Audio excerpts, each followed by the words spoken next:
Buonasera e grazie a tutti per la partecipazione.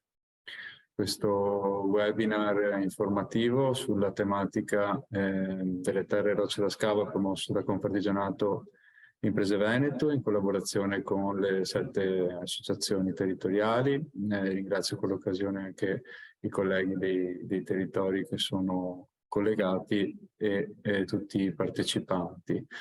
L'incontro avrà una durata di circa 2 ore, interverrà per un saluto e l'apertura dei lavori il presidente Ciro Martin, che è il presidente della sezione Veneto dell'Albo Gestori Ambientali, che ringrazio per la sua partecipazione. E da seguire avremo la relazione tecnica che sarà presentata dal dottor Adriano Garlato di ARPAV. Ringrazio molto anche il dottor Garlato per la sua disponibilità e ARPAV. Alcune indicazioni di servizio. Prima di lasciare la parola ai nostri ospiti, vi informo che l'incontro è registrato, sarà poi caricato nella nostra pagina istituzionale di YouTube. Vi pregherei inoltre di inviare eventuali domande o richieste di approfondimento nella chat, così evitiamo di interrompere i relatori e al termine della relazione ci prendiamo un po' di tempo per rispondere eventuali quesiti. Rimangono poi ovviamente a disposizione le nostre strutture nel territorio. Non mi dilungo oltre, quindi nel ringraziare nuovamente tutti lascio la parola al Presidente Ciro Martin per l'apertura dei lavori. A lei Presidente, grazie. Grazie Alvise e buongiorno a tutti. Innanzitutto, visto che oggi partecipo come Presidente dell'Albo Gestori Ambientali della Regione Veneto, ringrazio anch'io per l'invito, perché ci fa sempre piacere partecipare quando in qualche modo si affronta un tema che riguarda il rifiuto, anche se la terra per fortuna non lo è sempre. Infatti conosciamo un po' le difficoltà anche delle definizioni che abbiamo di sottoprodotto, quindi di riutilizzo di questa terra, ma molte volte soprattutto le difficoltà ci sono soprattutto per i microscavi e anche le manutenzioni. Però l'Albo Gestori Ambientali interviene praticamente quando questo prodotto, la terra diventa un rifiuto, e interviene sostanzialmente per il trasporto del terreno quando è classificato come tale, come rifiuto.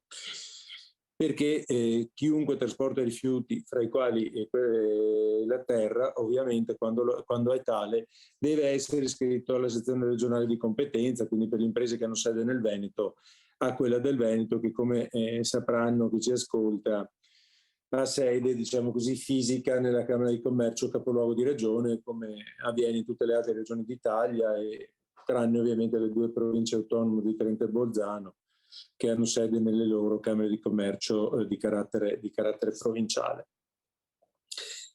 Quello che mi preme un po' di dire è questo riguardo al trasporto della terra quando viene considerata rifiuto. Io mi sono fatto fare una piccola analisi velocissima proprio recente di quei giorni.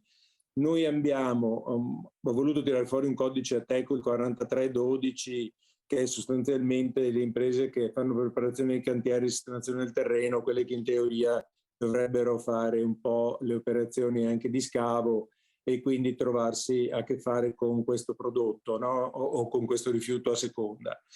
E noi nel Veneto ne abbiamo 637. La provincia con minor numero è Rovigo con 41 e la provincia con il numero più alto è Verona. Di queste iscritte all'Albo Gestori Ambientali sono il 53%, quindi circa 300 su 637 non sono iscritte. Questa è un po' la classificazione. Partendo da un 40% di iscritte, 39 per dire la verità per cento di iscritti a Rovigo, 40% a Belluno, con le percentuali più alte che arrivano a Venezia con il 60% di imprese iscritte alla sezione regionale dell'Albo. Non so se la presenza fisica, la vicinanza dell'Albo a Venezia un po' favorisca questa iscrizione, però quello che io voglio dire vorrei che tutti sapessero, insomma, che quando trasportano il terreno e viene classificato come rifiuto, chi lo trasporta deve essere, che ne trasporti tanto o poco, non c'è purtroppo nessun tipo di distinzione, deve essere iscritto alla sezione regionale, anche perché le sanzioni sono abbastanza pesanti se viene fermato dagli organi di controllo in assenza di autorizzazione al trasporto.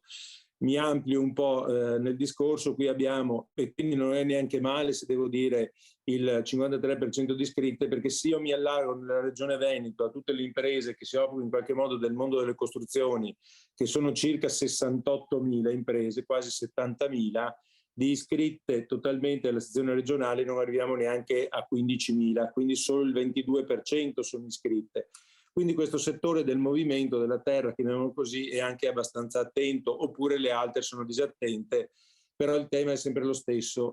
L'iscrizione, soprattutto nelle categorie semplificate, in questo caso nella 2 bis, è molto semplice e anche molto poco onerosa, perché ha dei diritti annuali di 50 euro e poi l'iscrizione si rinnova ogni 10 anni. Quindi chi magari anche solo occasionalmente si trova a dover trasportare, in questo caso il rifiuto, che è se il terreno è considerato rifiuto o qualsiasi altro tipo di rifiuto da sé prodotto, è bene che faccia un pensierino se iscriversi o no, visto che qua c'è anche il mondo associativo che ci ascolta.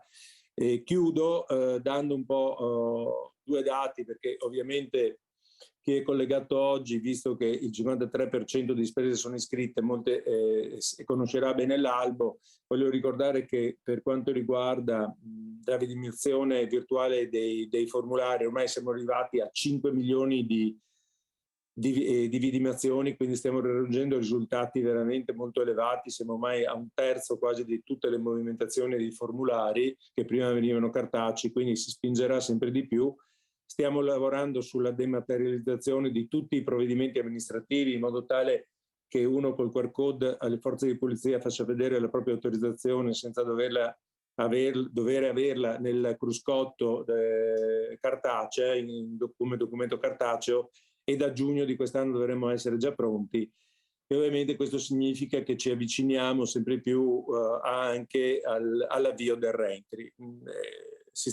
Diciamo che dal punto di vista procedurale siamo pronti, dal punto di vista anche della strumentazione siamo pronti.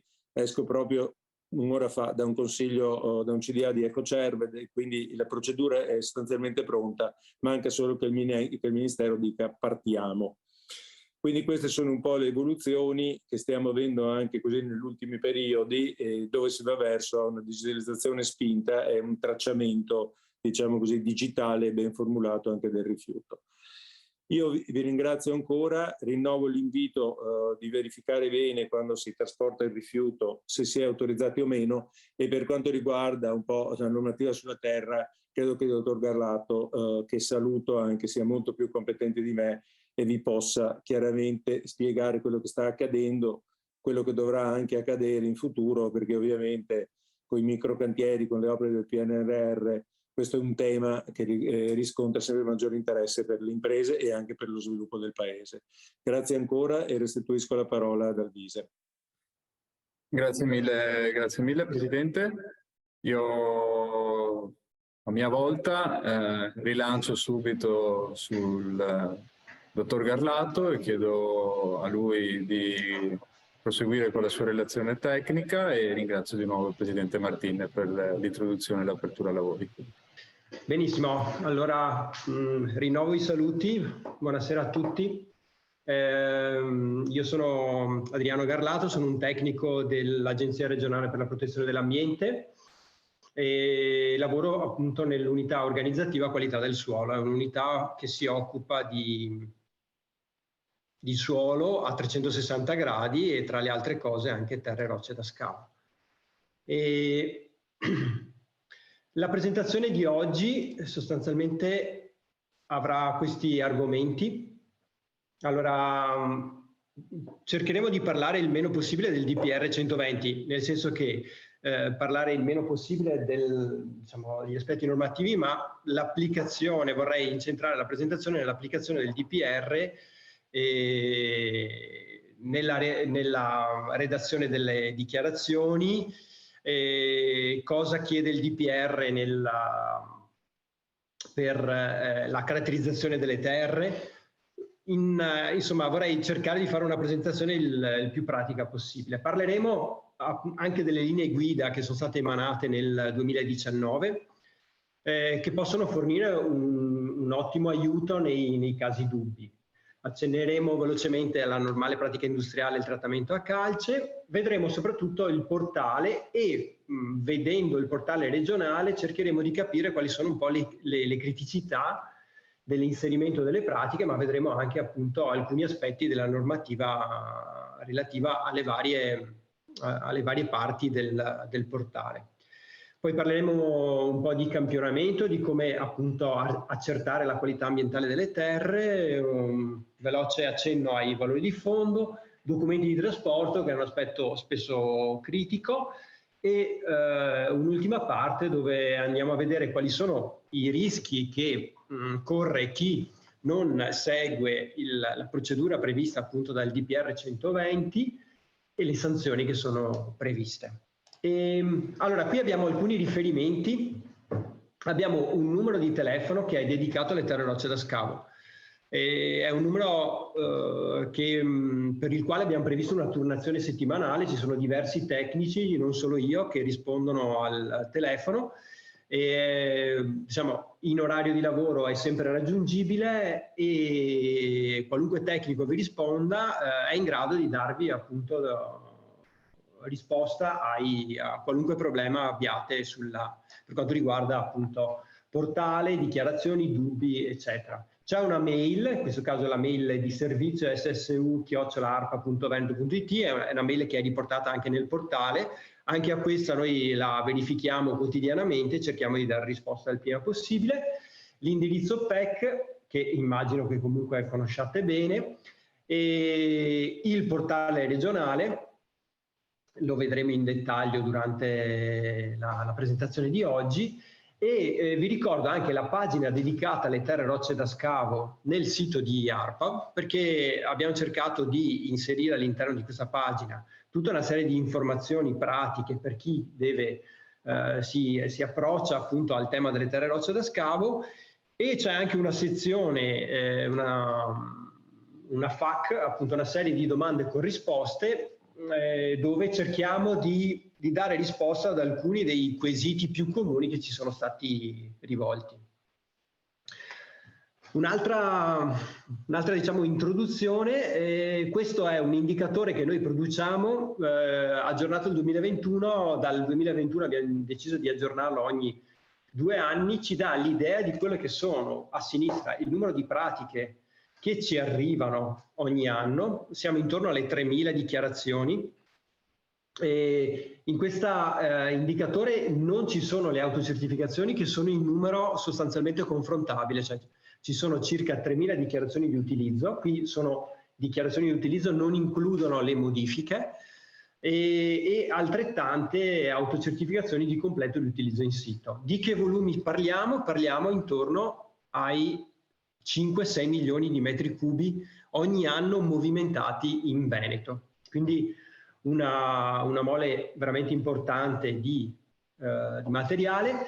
Giusto per avere un confronto, le terre, quindi il codice CER 170504 smaltite in discarica ogni anno sono circa 200.000 tonnellate. Quindi vedete che il confronto ovviamente è completamente sbilanciato nella gestione delle terre come sottoprodotti e non come rifiuti, come è giusto che sia in effetti, come richiede sostanzialmente anche la normativa ambientale.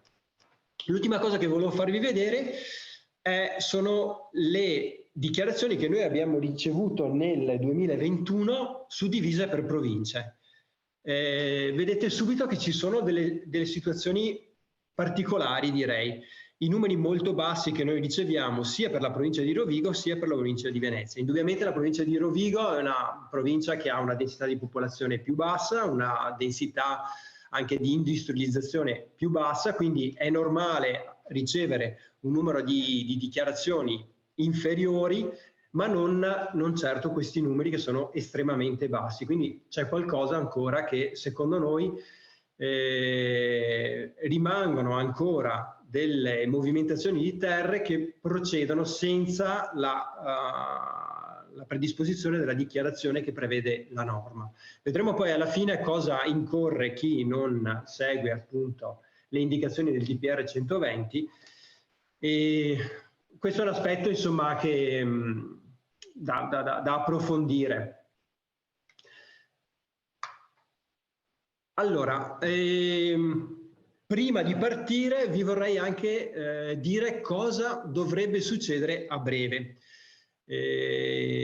Alla fine di febbraio è uscito un decreto denominato PNRR3, quindi Piano Nazionale Resilienza e Ripartenza, che dava appunto delle disposizioni urgenti, tra le quali all'articolo 48 si diceva che il Ministero dell'Ambiente emanerà entro 6 mesi, quindi dovrebbe essere entro la fine dell'anno, una nuova disciplina semplificata per la gestione delle terre e rocce da scavo. Questa nuova disciplina, che riguarderà tutte appunto le casistiche, quindi la gestione delle terre e rocce da scavo come sottoprodotti, il completo riutilizzo in sito all'articolo 185, il deposito temporaneo delle terre qualificate come rifiuti, eccetera. L'emanazione di questo nuovo decreto abrogherà sostanzialmente il 120. Quindi al momento attuale io non ho nessun'altra informazione. Io penso e mi auguro che sostanzialmente questo nuovo decreto non andrà a snaturare i contenuti del DPR 120, mi auguro che andrà a risolvere alcune criticità del DPR 120, perché, lo vedremo anche in seguito durante la presentazione, il DPR 120 è molto incentrato sulle grandi opere, sui progetti appunto che richiedono valutazione di impatto ambientale, quindi sono le grandi opere pubbliche sostanzialmente, e ha un'attenzione più bassa per gli interventi, diciamo, quotidiani di piccole dimensioni, di piccole, medie, ma anche grandi dimensioni, ma che non sono soggette a VIA e AIA, che però sono quelle più frequenti. Vi facevo vedere il numero di dichiarazioni che noi riceviamo, sono circa 3.000 ogni anno, e quindi sono tutti interventi da piccoli, medi e grandi. I piani di utilizzo, che sono appunto le opere, la documentazione che deve essere predisposta per le opere che scavano più di 6.000 metri cubi e che prevedono la valutazione di impatto ambientale, saranno circa una decina, dell'ordine delle decine. Quindi capite la differenza. È vero che sono opere che scavano molto, ma ci sono moltissime opere che non sono in via, che movimentano grossi quantitativi. Secondo me, quindi il mio auspicio è che questo nuovo decreto possa avere più attenzione e una maggior semplificazione nei confronti appunto di questi interventi di piccole dimensioni. Però dovremo attendere appunto l'emanazione di questo decreto. Prima di iniziare appunto di entrare nel tema odierno, io ho previsto 2 piccole pause, diciamo ogni circa mezz'oretta, e in queste piccole pause potrebbe essere l'occasione di vedere alcune domande, alcuni dubbi che avete, sempre magari scritte nella chat, in modo tale da spezzare un po' la presentazione. Allora, come possiamo gestire le terre rocce da scavo? Sostanzialmente le possiamo gestire come sottoprodotto, e quindi applicando il DPR 120, gli articoli che vanno dall'articolo 4 al 22, quindi il cuore del DPR 120. Possiamo però gestirle anche in un ambito di esclusione della normativa dei rifiuti, l'articolo 185. Quando parliamo di quest'ambito qui stiamo parlando del completo di utilizzo in sito.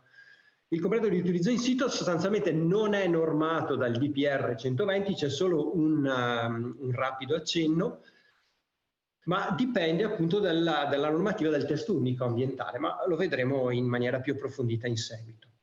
E c'è una parte, posso gestire in maniera diversa le terre che derivano da siti in bonifica, quindi una casistica un po' particolare. Rimane sempre la possibilità di gestire le terre rocce come rifiuto. Su questa possibilità io non ho l'obbligo di gestire le terre come sottoprodotto o in ambito di esclusione dalla normativa dei rifiuti, rimane sempre questa possibilità. È pur vero che il testo unico ambientale, il decreto legislativo 152 del 2006, mi dà un ordine di priorità nella gestione dei rifiuti e ovviamente la priorità va data sempre al riutilizzo, al riciclo di materie, e questo è il caso appunto della gestione come sottoprodotto, piuttosto che lo smantellamento in discarica o l'invio in un impianto di trattamento. Allora, andiamo a vedere appunto nel DPR 120 la gestione appunto delle terre e rocce da scavo come sottoprodotto. Innanzitutto andiamo a definire chiaramente quali sono le diverse casistiche del DPR. Allora, abbiamo una serie di procedure che prevedono piano di utilizzo e sono solo per quegli interventi che sono o in autorizzazione integrata ambientale, quindi sono una serie di interventi di scavo in aziende che prevedono appunto l'autorizzazione integrata ambientale, oppure tutti quegli interventi che prevedono la valutazione di impatto ambientale. Quindi in questi casi, con volumi, attenzione, superiori ai 6.000 metri cubi, applichiamo il titolo secondo e il capo secondo, quindi dovrà essere prodotto piano di utilizzo. È quello che vi dicevo prima, un numero di casistiche molto limitato, parliamo dell'ordine delle decine all'anno in Veneto. In tutti gli altri casi sostanzialmente, quindi sia che parliamo di piccoli volumi, quindi sotto i 6.000 metri cubi, sia che parliamo di grandi volumi, se non è un'opera che prevede la valutazione di impatto ambientale o l'AIA, tutti questi interventi procedono con dichiarazione di utilizzo. D'accordo? Questa differenza dei 6.000 metri cubi esiste solo per opere in VIA e in AIA. In tutti gli altri casi si procede sempre con dichiarazione di utilizzo. Anche se scavo 100.000 metri cubi, si procede sempre con la dichiarazione, con la procedura diciamo semplificata che prevede il DPR 120 agli articoli 20, 21 e 22. Come è strutturato il DPR 120? Il DPR 120 è strutturato in 6 titoli, una parte di disposizioni generali, la definizione di sottoprodotto, gli articoli dal 4 al 7, poi abbiamo, vedete, le terre e rocce prodotte in cantieri di grandi dimensioni soggetti a VIA e AIA, vediamo qui abbiamo ben 12 articoli, e invece in tutti gli altri cantieri sia che siano di piccole dimensioni sia che siano di grandi dimensioni, procedono con una procedura semplificata, quindi con dichiarazione di utilizzo e a conclusione dei lavori dichiarazione di avvenuto utilizzo, ed è normata dagli articoli 20, 21 e 22. Vedete questo sbilanciamento che c'è tra gli interventi più numerosi in regione rispetto a le opere in VIA e AIA, in termini di numero di articoli, insomma, di approfondimento che viene dato. Poi abbiamo il titolo terzo che riguarda appunto le disposizioni sulle terre rocce gestite come rifiuti. Abbiamo un articolo che riguarda il 24, il completo riutilizzo in sito, 2 articoli sulle bonifiche, poi le disposizioni transitorie e finali, e una numerosa e corposa mole di allegati, ben 10 allegati. Allora, andiamo a vedere l'articolo 2, appunto, dove ci sono le definizioni. Allora, cosa sono le terre rocce da scavo? È il suolo scavato derivante da attività finalizzate alla realizzazione di un'opera. Attenzione, cioè ci deve essere sempre un'opera per generare delle terre rocce da scavo, d'accordo? E le terre rocce da scavo possono contenere anche dei materiali diversi appunto da terre naturali o rocce, che sono tra i quali calcestruzzo, bentonite, PVC, vetroresina, miscele cementizie, purché ovviamente questi materiali non presentino concentrazioni superiori ai limiti di legge che vedremo in seguito. Gli scavi in alveo sono inclusi perché quando è stato emanato il DPR 120 che ha abrogato la normativa precedente, nella normativa precedente era esplicitato che erano inclusi nella normativa delle terre e rocce da scavo anche gli scavi in alveo. E nel DPR 120 questa indicazione non è esplicita, però ormai è accertato, definito anche nelle linee guida, che siccome comunque gli interventi di risezionamento dei corsi d'acqua vengono autorizzati, può essere dal comune, dalla provincia, dai consorzi bonifica, quindi si realizza un'opera, anche questi rientrano nella normativa sulle terre e rocce da scavo. Che cosa è escluso dal DPR 120? Sono esclusi sostanzialmente tutti gli scavi in mare, diciamo, una casistica insomma, che forse interessa poco agli associati a Confartigianato, ma sono anche esclusi, e questo è molto importante, tutti i rifiuti provenienti direttamente dall'esecuzione di interventi di demolizione, cioè tutto ciò che è demolizione sono rifiuti da demolizione, non entrano nella normativa delle terre e rocce da scavo. Sono rifiuti, come diceva in precedenza il dottor Martin, devono essere gestiti come tali, devono essere trasportati da trasportatori autorizzati, deve essere redatto il formulario, quindi vanno gestiti seguendo la normativa dei rifiuti. Quindi c'è una netta separazione, cioè tutto ciò che è demolizione non sono terre e rocce da scavo, d'accordo? E vedremo poi, magari velocemente accenneremo alla presenza di materiali, di riporti storici all'interno del suolo. Allora, in quel caso lì c'è la possibilità di gestire come terre e rocce da scavo, ma non i materiali derivanti da interventi di demolizione.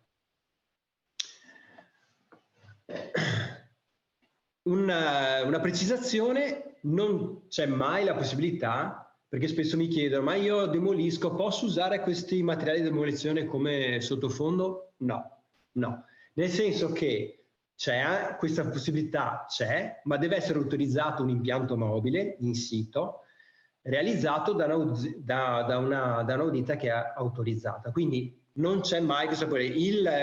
Chi fa la demolizione, che magari non è un'impresa autorizzata alla gestione e al trattamento dei rifiuti, non può riutilizzare in sito questi materiali. D'accordo? Qui ci sono le definizioni di sito di produzione, sito di destinazione e sito di deposito intermedio. Direi che sono chiare. Ormai sono 6 anni sostanzialmente che applichiamo il DPR 120 e vorrei specificare che però quello che indico qui, un riutilizzo in un sito adiacente che però è diverso da quello che ha un titolo edilizio, non si può considerare un completo riutilizzo in sito, anche se è il terreno magari agricolo a fianco a dove io sto realizzando una casa, d'accordo? È adiacente, ma in questo caso, se io le terre le sposto dal mio sito autorizzato, che ha il mio titolo, il permesso di costruire, la mia SCIA, a un sito, a un mappale diverso, sto facendo un riutilizzo in un sito diverso, quindi devo fare la dichiarazione di utilizzo e non posso gestire questi materiali con l'autocertificazione prevista per il completo riutilizzo in sito. Andiamo a vedere i soggetti. Allora, proponente e esecutore sono i soggetti che sono previsti appunto nel piano di utilizzo. Vi dicevo prima, appunto, piano di utilizzo sono gli interventi che scavano più di 6.000 metri cubi, però di opere in via o impianti che sono in autorizzazione integrata ambientale, quindi sono quelle casistiche ridotte. Qual è invece il produttore che deve predisporre e trasmettere la dichiarazione prevista all'articolo 21? È il soggetto la cui attività materiale produce le terre e rocce da scavo. Cosa significa questo? Che il produttore è solo ed esclusivamente, nel caso in cui ci sia movimentazione delle terre, d'accordo? È solo ed esclusivamente il legale rappresentante della ditta che effettua lo scavo. L'autorità competente è l'autorità che autorizza la realizzazione dell'opera. Non siamo noi autorità competente. Noi sostanzialmente ci viene inviata la documentazione, facciamo una valutazione dal punto di vista ambientale, ma non siamo noi l'autorità competente. L'autorità competente rimane ad esempio il comune che ha rilasciato il permesso di costruire, ed è solo l'autorità competente che può interrompere i lavori. D'accordo? Vi dicevo prima che c'è un articolo, l'articolo 23 nel DPR 120, che disciplina il deposito temporaneo delle terre rocce da scavo che vengono gestite come rifiuti. Il DPR 120 parla della gestione delle terre rocce da scavo come sottoprodotti. In questo articolo si danno delle indicazioni sul deposito temporaneo, sostanzialmente aumentando di molto le volumetrie che sono possibili stoccare in sito a deposito temporaneo. Ovviamente il legislatore si rende conto che le terre rocce da scavo sono dei rifiuti a bassissima, a pericolosità sostanzialmente nulla, quindi si passa dai 30 metri cubi di possibilità di stoccare i rifiuti di qualunque tipo ai 4.000 metri cubi se invece stiamo parlando di terre rocce da scavo, o 800 nel caso in cui i rifiuti siano classificati come pericolosi, che è un caso direi estremamente raro. E quindi c'è questa ovviamente questo aumento notevolissimo di volumetria che va incontro alle esigenze appunto degli interventi che producono quantità di rifiuti elevate ovviamente e hanno necessità di stoccarle temporaneamente all'interno del sito. Questo è l'unico articolo appunto del DPR che parla di terre e rocce qualificate come rifiuti. Se decido, abbiamo visto prima che noi abbiamo sempre la possibilità di gestire le terre rocce o come sottoprodotto o come rifiuto. Se decido di gestirle come rifiuto, devo comunque generare la dichiarazione di utilizzo?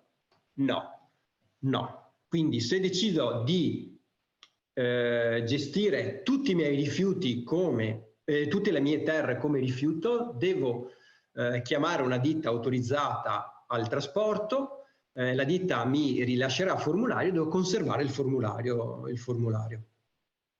E cosa succede invece se solo una parte viene gestita come rifiuto e una parte invece la gestisco come terre rocce da scavo, come sottoprodotto?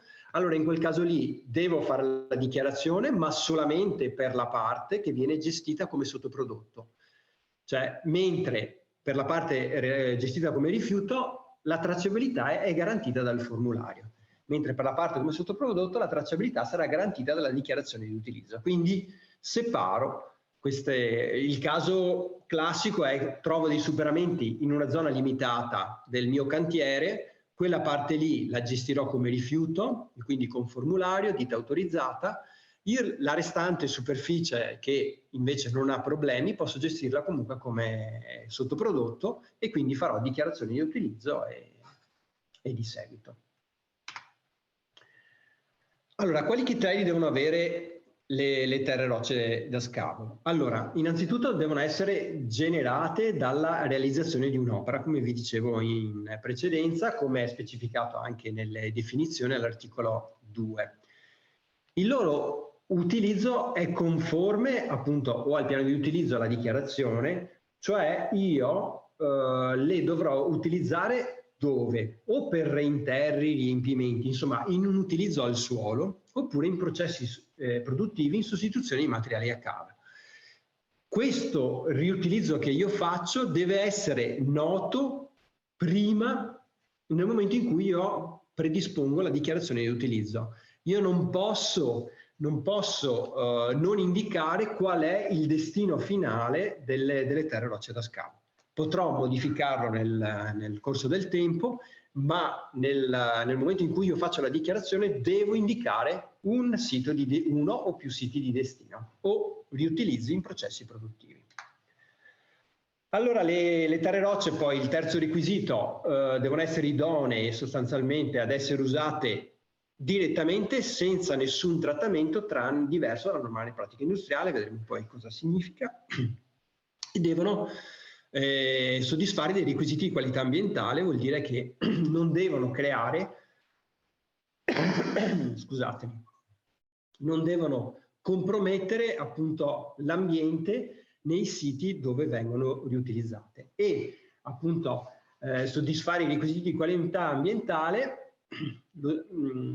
significa rispettare appunto le concentrazioni soglie di contaminazione, le CSC, a seconda delle diverse destinazioni d'uso del sito di scavo. Vedremo poi in seguito in maniera più chiara. Quando parlo appunto di DPR 120, parlo di terre e rocce da scavo che sono gestite come sottoprodotti. Perché?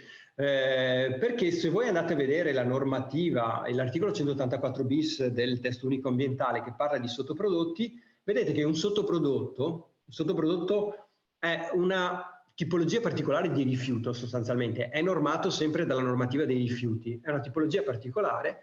Il sottoprodotto deve avere 4 caratteristiche. Vi ricordate, 4 sono anche le caratteristiche che abbiamo appena visto per le terre e rocce da scavo.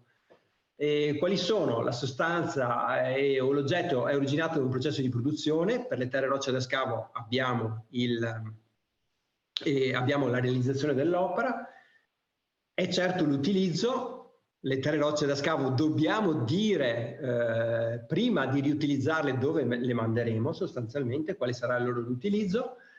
La sostanza deve essere utilizzata direttamente senza alcun ulteriore trattamento. Vedete che la condizione C dei sottoprodotti è esattamente uguale alla condizione C delle terre e rocce da scavo. E l'ultima, che il riutilizzo di questa sostanza non determina impatti complessivi negativi sull'ambiente o sulla salute umana. E per le terre e rocce da scavo questo è garantito dal rispetto delle CSC, che sono delle concentrazioni al di sotto delle quali non c'è rischio per la salute e l'ambiente. Vedete quindi che c'è esatta corrispondenza tra i requisiti del sottoprodotto e i requisiti che chiede il DPR 120. Infatti il DPR 120 è semplicemente una normativa che va a specificare meglio quali sono appunto i criteri e la caratterizzazione che va fatta nelle terre e rocce da scavo per gestirle come sottoprodotto. E un aspetto molto importante è quello che vi dicevo prima: le terre e rocce da scavo possono presentare anche dei materiali di porto, questi però possono essere solamente in una concentrazione massima del 20% in peso, vengono quantificati secondo l'allegato 10. Nel caso in cui ci siano dei riporti, però, oltre all'analisi al rispetto delle CSC, va fatta anche un'analisi aggiuntiva, un test di cessione, e con la verifica appunto delle concentrazioni previste per le acque sotterranee, sempre del testo unico ambientale. Quindi se siamo imprese, abbiamo dei riporti, se questi sono sotto il 20% possiamo comunque ancora gestirli come terre e rocce da scavo, però dobbiamo fare questa analisi integrativa. Cosa succede invece se abbiamo una concentrazione superiore al 20%? In quel caso lì non è possibile gestirle come sottoprodotti, quindi portarli in un sito diverso, ma se non abbiamo la possibilità di gestirli in sito, devono essere smaltiti come rifiuti, d'accordo? Quindi questo è molto importante. Qui c'è appunto riportato l'allegato 10 che spiega in che modo va calcolato questa percentuale del 20%, il rispetto di questa soglia. Nel 2019, come vi dicevo in introduzione, sono state emanate queste linee guida, sono reperibili sia nel nostro sito che nel sito dell'ISPRA. Sono delle linee guida fatte da questo Sistema Nazionale per la Protezione dell'Ambiente, che è sostanzialmente l'ISPRA, l'Istituto Superiore per la Protezione dell'Ambiente, e tutte le ARPAV, quindi che hanno cercato di chiarire alcuni dubbi interpretativi nell'applicazione del DPR 120.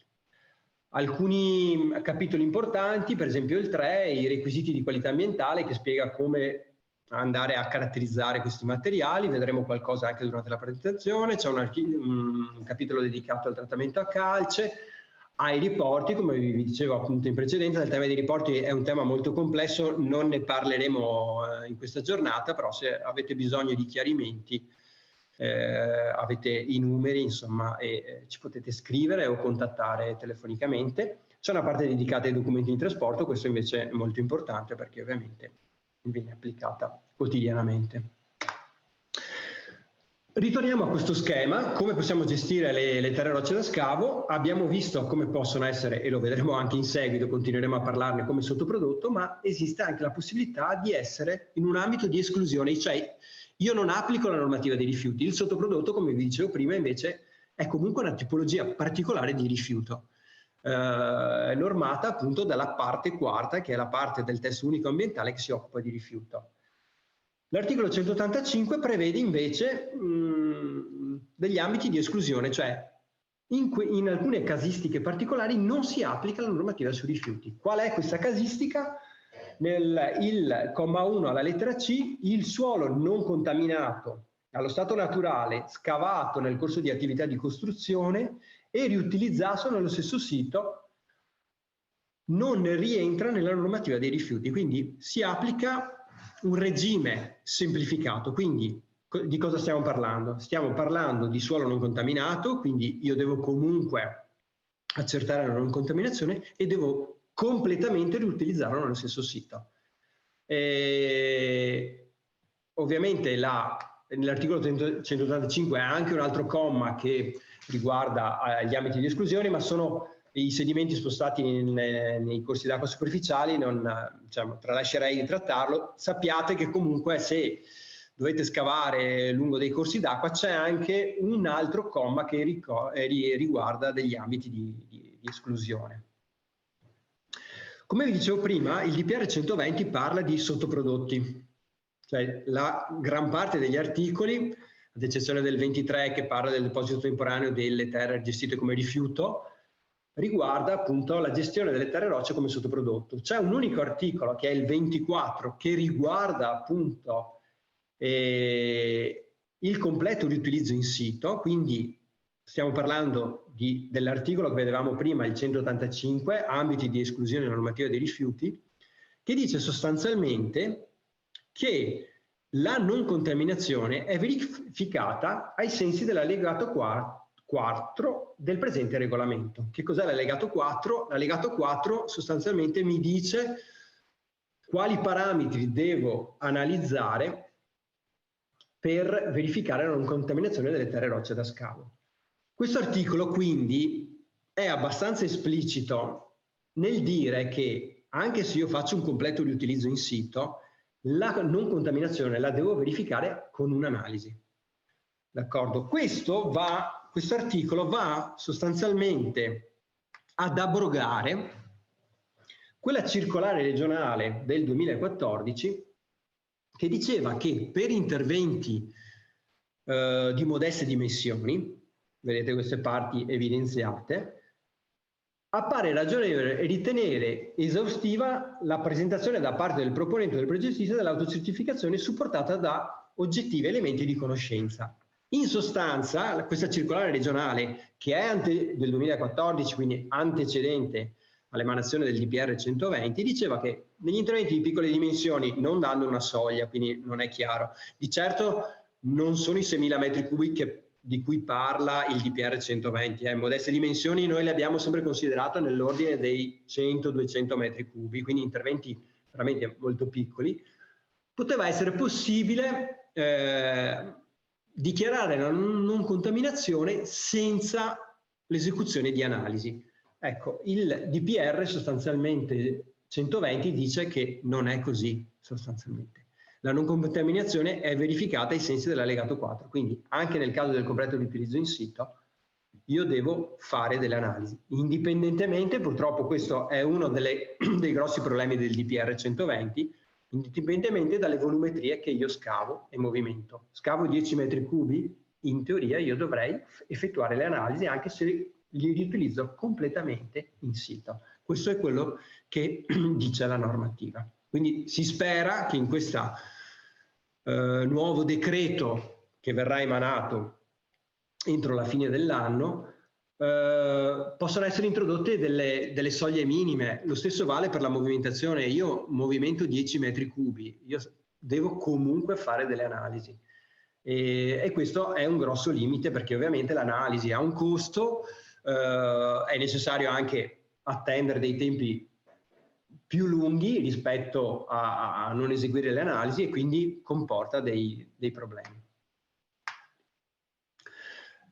Quando parliamo di completo riutilizzo in sito, vorrei chiarire che cos'è. È chiaro, stiamo parlando di scavo il materiale nell'area, nei lotti previsti dal permesso, dal titolo autorizzativo che io ho, quindi anche un riutilizzo a fianco non è un completo riutilizzo in sito. Io devo rimanere all'interno del perimetro che è stato autorizzato dall'autorità competente. Potrebbe esserci il caso di, per esempio, il caso di un intervento multisito. Abbiamo due aree che sono separate fisicamente, ma che sono autorizzate dallo stesso titolo autorizzativo. Allora, se io mi sposto da D1 a P, rimanendo all'interno sempre della stessa area, ho un completo riutilizzo in sito, ma se mi sposto da P a D3 o da D1 a D3, spostandomi ho necessità, pur rimanendo all'interno del perimetro dell'area autorizzata, poiché per raggiungere D3 devo utilizzare viabilità pubblica, questo, il riutilizzo in D3 è un riutilizzo in un sito diverso. D'accordo? Un altro articolo invece, anche questo del testo unico ambientale, riguarda i rifiuti e la manutenzione delle infrastrutture. C'è una normativa, appunto c'è una semplificazione nel momento in cui io faccio degli interventi delle infrastrutture a rete, posso, siccome sono caratterizzati da piccoli interventi in punti molto diversi, posso portare questo materiale in un luogo di concentramento senza dover ovviamente essere un trasportatore autorizzato e senza fare formulario. Lo porto nel luogo di concentramento, ammasso nel luogo di concentramento tutti i materiali, quindi anche le terre che arrivano dai diversi siti, e poi qui ho 60 giorni per fare una valutazione. Potrò poi decidere di gestirlo come rifiuto, ma potrò ancora decidere di gestire, ovviamente caratterizzando il materiale, come terra e roccia da scavo. Quindi questo è un caso, una semplificazione della gestione appunto dei rifiuti derivanti dalla manutenzione delle infrastrutture a rete. Allora, che cos'è la normale pratica industriale? Abbiamo detto appunto è uno dei criteri che devono avere le terre e rocce da scavo per essere gestite come sottoprodotto. Si può fare solo la normale pratica industriale. Il DPR 120 parla di selezione granulometrica, per esempio la vagliatura, riduzione volumetrica per macinazione estesa al suolo. Le linee guida dicono però che questo è solo un elenco non esaustivo, si può fare anche altro, però ovviamente bisogna fare attenzione, deve rientrare nella normale pratica industriale. Dove posso effettuarla, la normale pratica industriale? La posso effettuare sia nel sito di scavo, sia nel sito di riutilizzo e anche nel deposito intermedio. Quindi io potrei decidere di vagliare il materiale nel sito di scavo, nel deposito intermedio o nel sito di destino. Quindi ho sempre queste possibilità. Vi dicevo prima, tra la normale pratica industriale le linee guida dicono che è incluso anche il trattamento a calce, sempre che siano garantiti appunto il rispetto dei limiti delle CSC, del materiale prima del trattamento. Non voglio entrare addentrarmi appunto su questo tema, perché è un tema molto complesso, perché allora il trattamento a calce non è esplicitato nel DPR 120 come lo era nella normativa precedente, perché c'era stata una procedura di infrazione della Comunità Europea.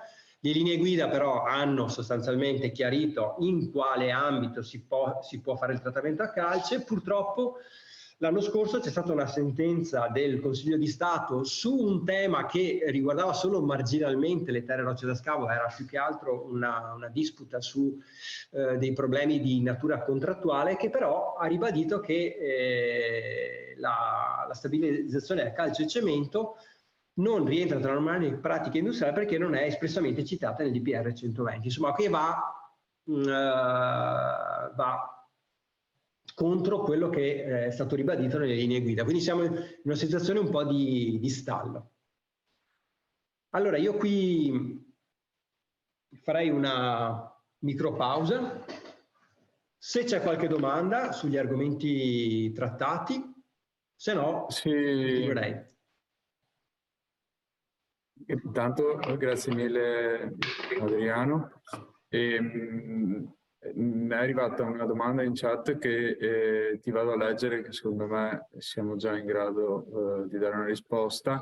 Buonasera, nel caso di un appalto di manutenzione di reti tecnologiche, ove si producano piccole quantità giornaliere di terre e rocce da scavo in diversi comuni, come possono essere utilizzate? Ok, allora, parzialmente però magari ritorniamo sull'articolo 230, esatto. Questo sì, per chiarire alcune cose. Allora, cosa succede? Io devo fare manutenzione alla rete del gas, o magari su alcuni pozzetti faccio degli scavi, produco 2-3 metri cubi per ogni intervento, posso prendere queste terre, anche l'asfalto, portarlo in un luogo di concentramento, che può essere il magazzino dell'azienda che ha l'appalto appunto di manutenzione, può essere anche un luogo che assieme al comune è stato identificato come luogo di concentramento. Porto le terre, ovviamente lì faccio una separazione, le terre le metto tutte insieme, il resto dei rifiuti, che potrebbe essere tubature, potrebbe essere il fresato d'asfalto, lo accumulo. Lì ho 60 giorni di tempo. Per quanto riguarda ovviamente gli altri materiali, dovranno essere gestiti come rifiuti, però poi si identificherà la ditta che dovrà fare il trasporto e il trattamento, lo smaltimento. Per quanto riguarda le terre, quello che posso fare è che le accumulo nel luogo di concentramento, faccio un'unica analisi di tutti questi diversi cumuli, quindi cercando di caratterizzare bene. Supponiamo che ho prodotto 30, 50, 100 metri cubi di terre, faccio un'analisi, le caratterizzo, se hanno i requisiti posso fare dichiarazione di utilizzo. La dichiarazione di utilizzo avrà come luogo, sito di scavo, il luogo di concentramento, l'anagrafica del luogo di concentramento. Il titolo autorizzativo sarà appunto probabilmente il contratto stipulato col gestore della rete, e poi potrò indicare dei siti di destino, quindi le tratto come terre e rocce da scavo. L'unica differenza è che non vado a indicare tutti i comuni, indico solamente il luogo di concentramento come sito di scavo, perché è lì che io faccio la caratterizzazione. Lì possono arrivare, sono in una sorta di limbo, posso trasportarle anche la ditta che non è autorizzata a trasportare rifiuti, le può portare fino lì, e dopodiché può decidere di gestirle come terra roccia da scavo, come vi dicevo, oppure potrebbe, per semplicità, potrebbe decidere di gestirle come rifiuto. Quindi anche in questo caso qui dovrà essere identificata una ditta diversa, se ovviamente la ditta che ha effettuato gli scavi non è autorizzata al trasporto di rifiuti, però dovrà essere prodotto formulario. Il formulario, il luogo di produzione sarà il luogo di concentramento previsto dall'articolo 230. Grazie mille. Poi se puoi fare un chiarimento rispetto al trattamento a calce e che cos'è lo scavo in alveo, chiedono.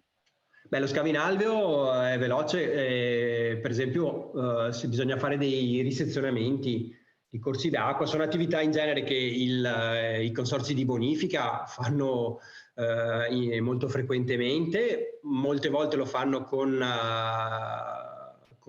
mezzi e tecnici interni, a volte appunto incaricano ditte per fare. Quindi anche questi rientrano nella normativa delle terre e rocce da scavo, perché c'era il dubbio, prima erano citati, nel DPR 120 non sono citati, ma invece anche questi possono essere gestiti come terre e rocce da scavo.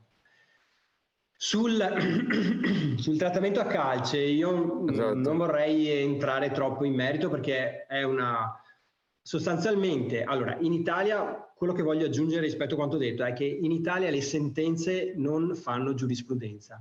Quindi, ripeto, diversi esperti di tematiche ambientali hanno detto che questa sentenza, la sentenza appunto del Consiglio di Stato, non determina in altri stati, per esempio nei paesi anglosassoni, le sentenze fanno giurisprudenza, quindi diventano immediatamente applicative anche per altri casi, non solo per quanto diciamo indicato per il caso indagato.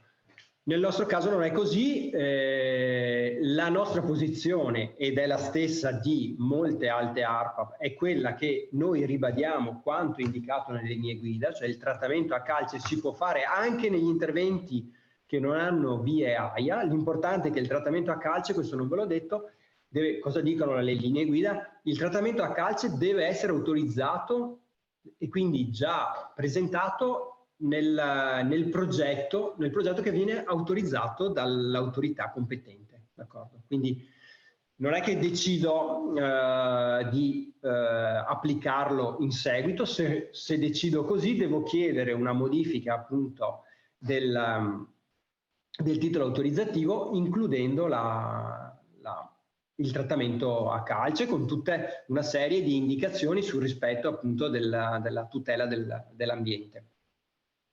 Noi abbiamo scritto, l'ultima cosa, noi su questo tema abbiamo scritto al Ministero chiedendo un chiarimento, e abbiamo scritto, in realtà ha scritto l'ARPA Emilia Romagna, in accordo che ha la stessa nostra posizione. Purtroppo il Ministero deve ancora risponderci e chiarire. Probabilmente il chiarimento verrà dato nel nuovo decreto che verrà emanato. Ok, allora, poi mi chiedono se le terre e le rocce da scavo sono utilizzate completamente in sito, è necessario fare la dichiarazione di utilizzo?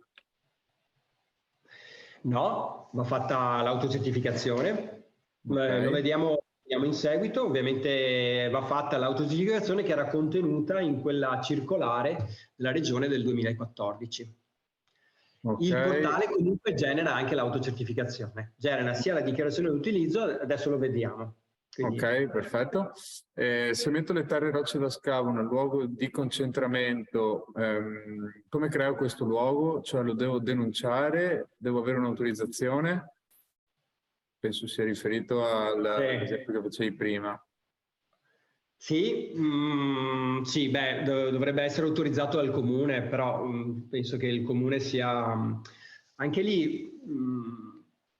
Allora, dipende molto dai regolamenti comunali. Io penso che però in genere la cosa migliore, a garanzia appunto di chi scava, è che ci sia un atto chiedendo poi al comune cosa fare, magari è sufficiente una scia, e ci sia però una comunicazione al comune, una presa d'atto del comune, insomma, che quell'area lì è stata identificata come luogo di concentramento. Questo va, a meno che non sia diciamo, il deposito della ditta. In quel caso lì, quello è la soluzione più semplice, però la ditta potrebbe essere molto lontana ovviamente da dove vengono fatti gli interventi, quindi non è più vantaggioso dal punto di vista economico. Se è un sito diverso, insomma, è sempre meglio che ci sia una presa d'atto del comune che lo identifichi in tal modo, insomma, per evitare qualunque contestazione. Ok, io vado avanti con le domande, magari te ne leggo un altro paio, dopodiché andiamo avanti con la presentazione, sì, poi le meglio, le altre. Infatti. Sono impianto di trattamento di inerti, esempio sabbie, ghiaie, eccetera, non rifiuti, quindi e riceve le terre e rocce da scavo con la procedura prevista dal decreto. L'impianto può vendere la terra vegetale come fosse un prodotto, purché chiaramente rispetti i limiti previsti per quest'area di destinazione. Se questa terra vegetale rispetta la colonna A, potrei usarla ovunque? Sì, questo lo vediamo dopo. Comunque la risposta è sì. Okay. Solo se rispetta la colonna A. Il riutilizzo in processo produttivo, poi lo vediamo, il DPR 120 esplicita chiaramente negli allegati, dice che se rispetto alla colonna A io posso fare un riutilizzo in processo produttivo e posso poi, lo vediamo dopo, riutilizzarlo come materia prima. Il sito di destino sarà riutilizzo in processo produttivo, poi io posso fare una normale pratica industriale, una vagliatura, separare la terra fine dalle ghiaie, dopodiché quel materiale lì uscirà dall'impianto come una materia prima. D'accordo? Però ci deve essere rispetto della colonna A. Nel caso in cui siamo tra la colonna A e la colonna B, siccome il riutilizzo finale è quello, nel primo caso che vi dicevo, è comunque un riutilizzo del suolo, quindi, ma non sappiamo dove andrà riutilizzato, ci deve essere la massima cautela, quindi solo il rispetto della colonna A e neanche valori di fondo, deve essere entro colonna A, senza includere i eventuali valori più alti dati da valori di fondo. E invece se siamo tra colonna A e colonna B, io posso fare un riutilizzo produttivo, però producendo dei materiali merceologicamente diversi. Per esempio potrei farlo se mando delle argille in un cementificio o in una fornace per produrre magari mattoni. Allora lì produciamo un materiale che ha una caratteristiche chimiche e fisiche completamente diverse dalle terre e rocce da scavo. È possibile anche tra colonna A e colonna B. Nel primo caso solamente in colonna A. Andrei avanti però, che dopo magari le vediamo alla fine. Solo questa, perché è un commento a seguito di una domanda che ti ho già posto, così chiudiamo il capitolo. Era la domanda relativa al luogo di concentramento, come creo questo luogo, se lo devo denunciare, devo avere un'autorizzazione. Alla tua risposta è stato detto che la legge del 2014 per l'autocertificazione è stata abrogata. Ma non c'è, allora non c'è stata, è una circolare regionale, di certo il DPR non va a abrogare circolari regionali, perché ovviamente, ma è una normativa di rango superiore, una normativa nazionale che deve essere rispettata dalle regioni, quindi sì, non c'è, diciamo, sostanzialmente il DPR 120 dice una cosa diversa e quindi si prende quello che dice il DPR 120, perché indipendentemente da quello che dice la regione. Però non c'entra niente, articolo 230 e 185 sono due cose diverse. L'articolo 185 parla del completo riutilizzo in sito, quindi io scavo e riutilizzo qui, quindi l'autocertificazione riguarda quei casi lì. Il 230 invece parla solamente degli interventi di manutenzione di infrastrutture a rete, intanto, mentre il completo riutilizzo in sito è qualunque intervento, devo scavare per fare una nuova palazzina, qualunque cosa. E il problema, ecco, potrebbe esserci il caso in cui io scavo queste terre e le voglio riutilizzare direttamente, perché magari scavo un tratto di 10 metri in una condotta della fognatura e voglio riutilizzarli là. Purtroppo, da quello che dice la normativa, non lo posso fare se non faccio una caratterizzazione di ogni singolo tratto. Quindi è un problema. Si può bypassare questo problema con l'articolo 230, cioè io li porto nel luogo di concentramento, lo caratterizzo tutta la massa di materiale che ho e eventualmente posso anche riportarlo nel sito dove ho scavato. È difficile questa cosa perché io non posso lasciare, però la soluzione potrebbe essere questa, oppure portarla in un sito diverso e utilizzare delle altre terre, delle materie prime, delle terre per richiudere lo scavo. Purtroppo io sono consapevole che è estremamente vincolante e molti probabilmente continueranno a scavare e riutilizzare le terre lì senza caratterizzare, perché diventa troppo oneroso. Cioè, se scavo 5 metri cubi da una parte, 5 metri cubi dall'altra e dovrei fare un'analisi per ogni punto di scavo, che è impossibile sostanzialmente. Si può bypassare con il 230. Quello che dice la normativa è questo, purtroppo. Vi ripeto, la normativa non è pensata per gli interventi di piccole dimensioni, non è pensata, cioè e quindi è molto limitante, molto vincolante. Grazie Andrea e Adriano, scusami, ti farei proseguire allora, anche se ci sono un paio di domande te le leggo dopo. Sì, magari le vediamo dopo, sì. Poi io preso un'altra piccola pausa.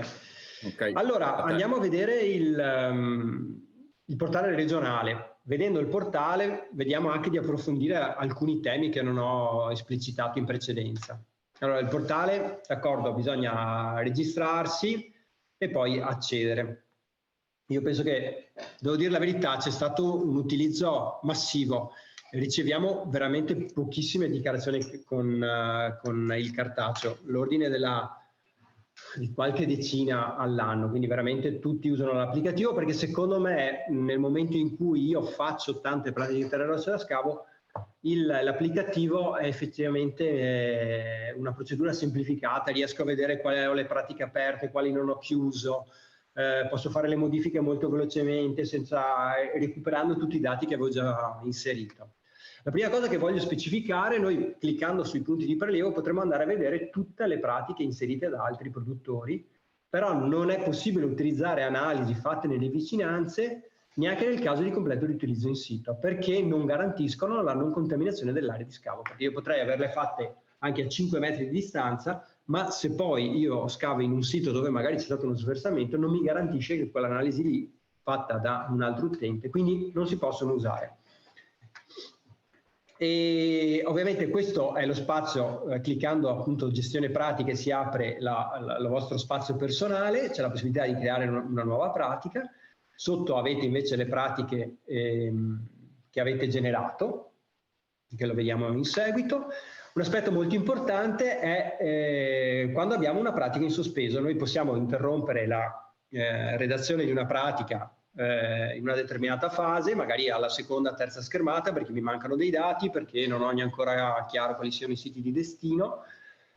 Il problema è che se io ho una pratica in sospeso non posso generare una nuova pratica. Quindi qual è la soluzione? O la eliminiamo, oppure la concludiamo in maniera anche molto rapida, cioè la concludiamo anche con dei dati non corretti, la mandiamo nella parte bassa dell'applicativo, quindi andrà appunto nell'elenco delle pratiche, sarà nello stato creato, come qui, dove io ho la possibilità di modificarla in tutte le schermate. Quindi questo è la mando qui, la tengo intanto lì in stand-by e ho la possibilità di creare una nuova pratica. Se ho una pratica in creato, però, in sospeso, scusatemi, non posso generare una seconda pratica. Questo è un limite dell'applicativo. È una domanda che ci viene posta anche di frequente. Allora, all'interno dell'applicativo ci sono, come vi dicevo prima, ci sono, qui si chiama ancora modello 1 con analisi, quindi sarebbe la dichiarazione di utilizzo. Volevo dirvi questi, io spero che nell'arco dei prossimi 2 mesi l'applicativo subirà stiamo lavorando con la ditta che aveva già realizzato l'applicativo nel 2015, quindi ancora prima del DPR 120, per una serie di migliorie che dovrebbero entrare in funzione nel giro di un paio di mesi. Non cambierà e rimane esattamente uguale, però ci sarà la possibilità appunto di, per esempio nel caso dell'autocertificazione, di inserire delle analisi. L'applicativo permette io potrei generare un'autocertificazione, quindi un completo riutilizzo in sito. A un certo punto nel corso dei lavori mi rendo conto che non riesco a gestire tutto il materiale, creo una modifica della mia autocertificazione e creo invece una dichiarazione di utilizzo andando a indicare in quali siti vado a utilizzare il mio materiale e viceversa. L'ultima pratica, ovviamente qua c'è tutta, diciamo, la casistica. Ho creato una dichiarazione di utilizzo, quindi con le analisi, l'ho modificata 2 volte, quindi /2 /3, e poi alla fine ho generato anche il modello 2, era il vecchio nome, la dichiarazione di avvenuto utilizzo.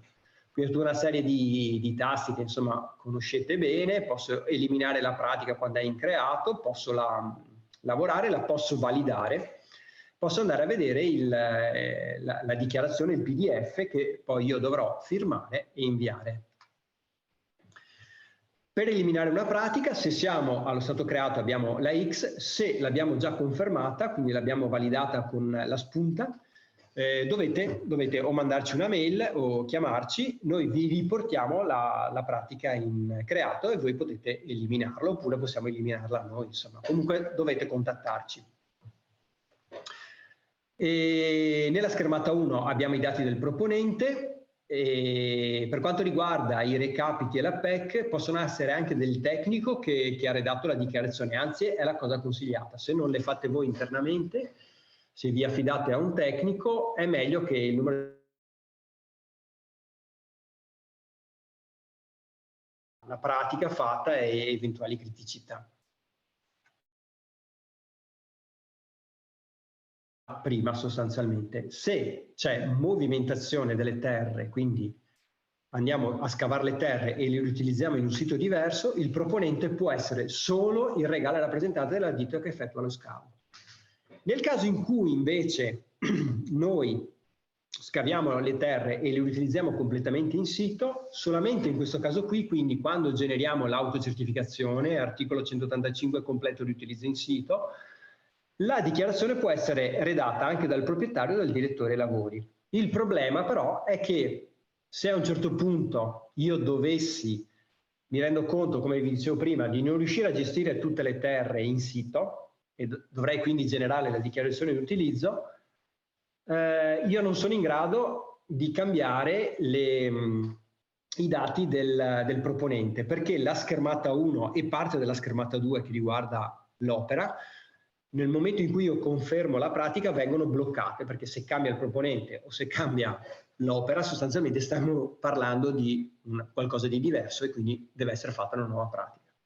La soluzione in questo caso, nel caso in cui avessimo magari indicato il proprietario e a un certo punto ci rendiamo conto che dobbiamo portare fuori del materiale, dovete di nuovo contattarci, noi vi riportiamo la pratica in creato, allora in quel caso lì, come vi dicevo prima, vedendo la pratica in creato, vedete quando è in creato la pratica avete la possibilità di modificare con la pennina tutte le schermate dell'applicativo.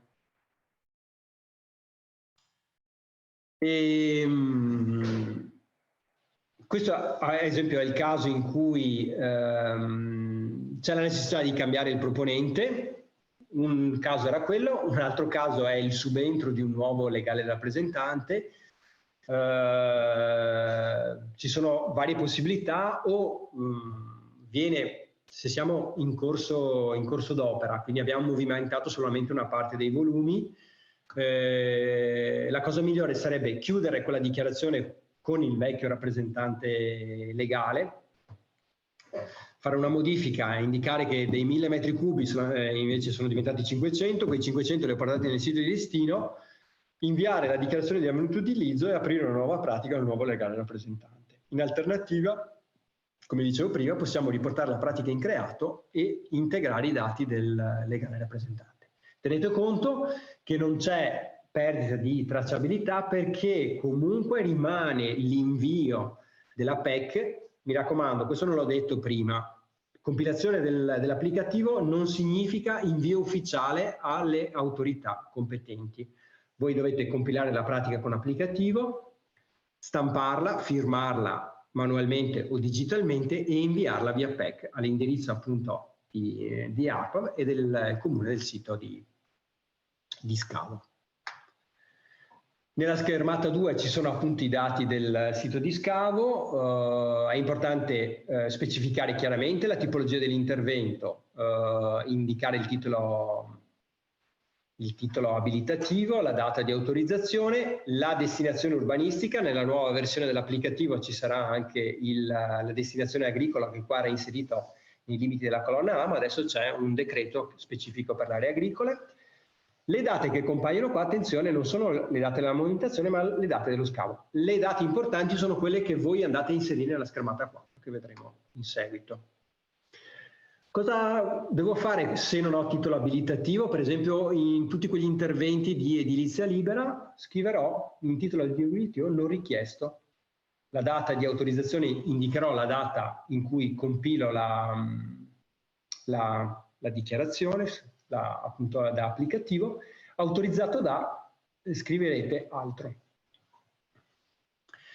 E un altro problema, ad esempio, è quando il SUAP, lo sportello unico del comune, mi chiede per il rilascio del titolo autorizzativo del permesso di costruire, mi chiede di caricare della documentazione per terra da scavo. Questa è una richiesta illegittima da parte del comune, è sbagliato da parte del comune e deriva da un'ignoranza da parte di alcuni tecnici comunali sulla normativa. Come vi dicevo prima, per generare delle terre rocce da scavo io devo avere un'opera, quindi è evidente che prima devo avere il titolo autorizzativo, dopodiché posso generare la dichiarazione di utilizzo. Come si può bypassare questo problema? Semplicemente nel caso in cui lo sportello unico chieda il caricamento di un file, caricare un'autocertificazione dicendo che La documentazione terre e rocce verrà prodotta solamente a valle del rilascio del titolo autorizzativo, del permesso di costruire, come richiesto dalla normativa di settore. Quindi questa è la possibilità, riuscite a caricare qualcosa nel SUAP, sbloccate il SUAP e quindi potete procedere con il completamento appunto della procedura. Quando avrete il titolo autorizzativo andrete a compilare appunto la dichiarazione di utilizzo.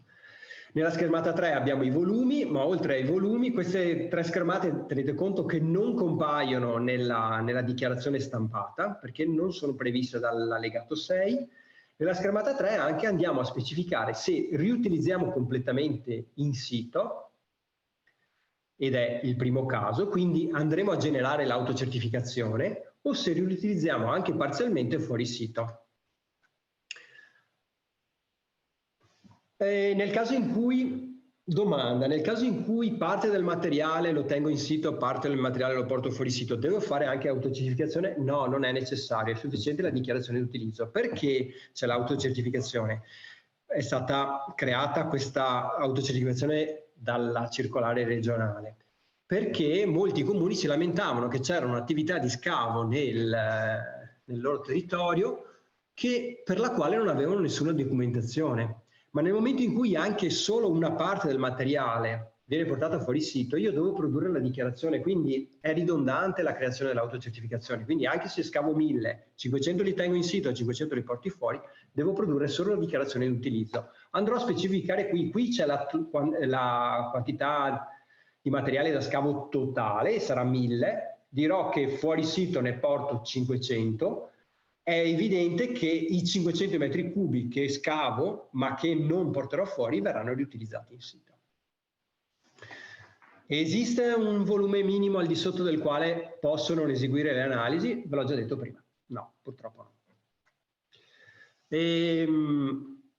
Ecco, come posso caricare le analisi nel caso del completo riutilizzo in sito? Non ve lo dico neanche, perché nel nuovo applicativo, nella nuova versione dell'applicativo, si potrà dire che io riutilizzo completamente in sito le mie terre, ma ho delle analisi, quindi mi permetterà il caricamento delle analisi. Attualmente, appunto, se spunto il completo riutilizzo in sito, alla schermata 4 mi compare una mappa dove io andrò a posizionare il punto del cantiere, e in questo modo abbiamo concluso l'autocertificazione. Mi raccomando, l'autocertificazione va inviata solo al comune. Noi già non ad ARPA. Ad ARPA va inviato nel momento in cui c'è movimentazione delle terre.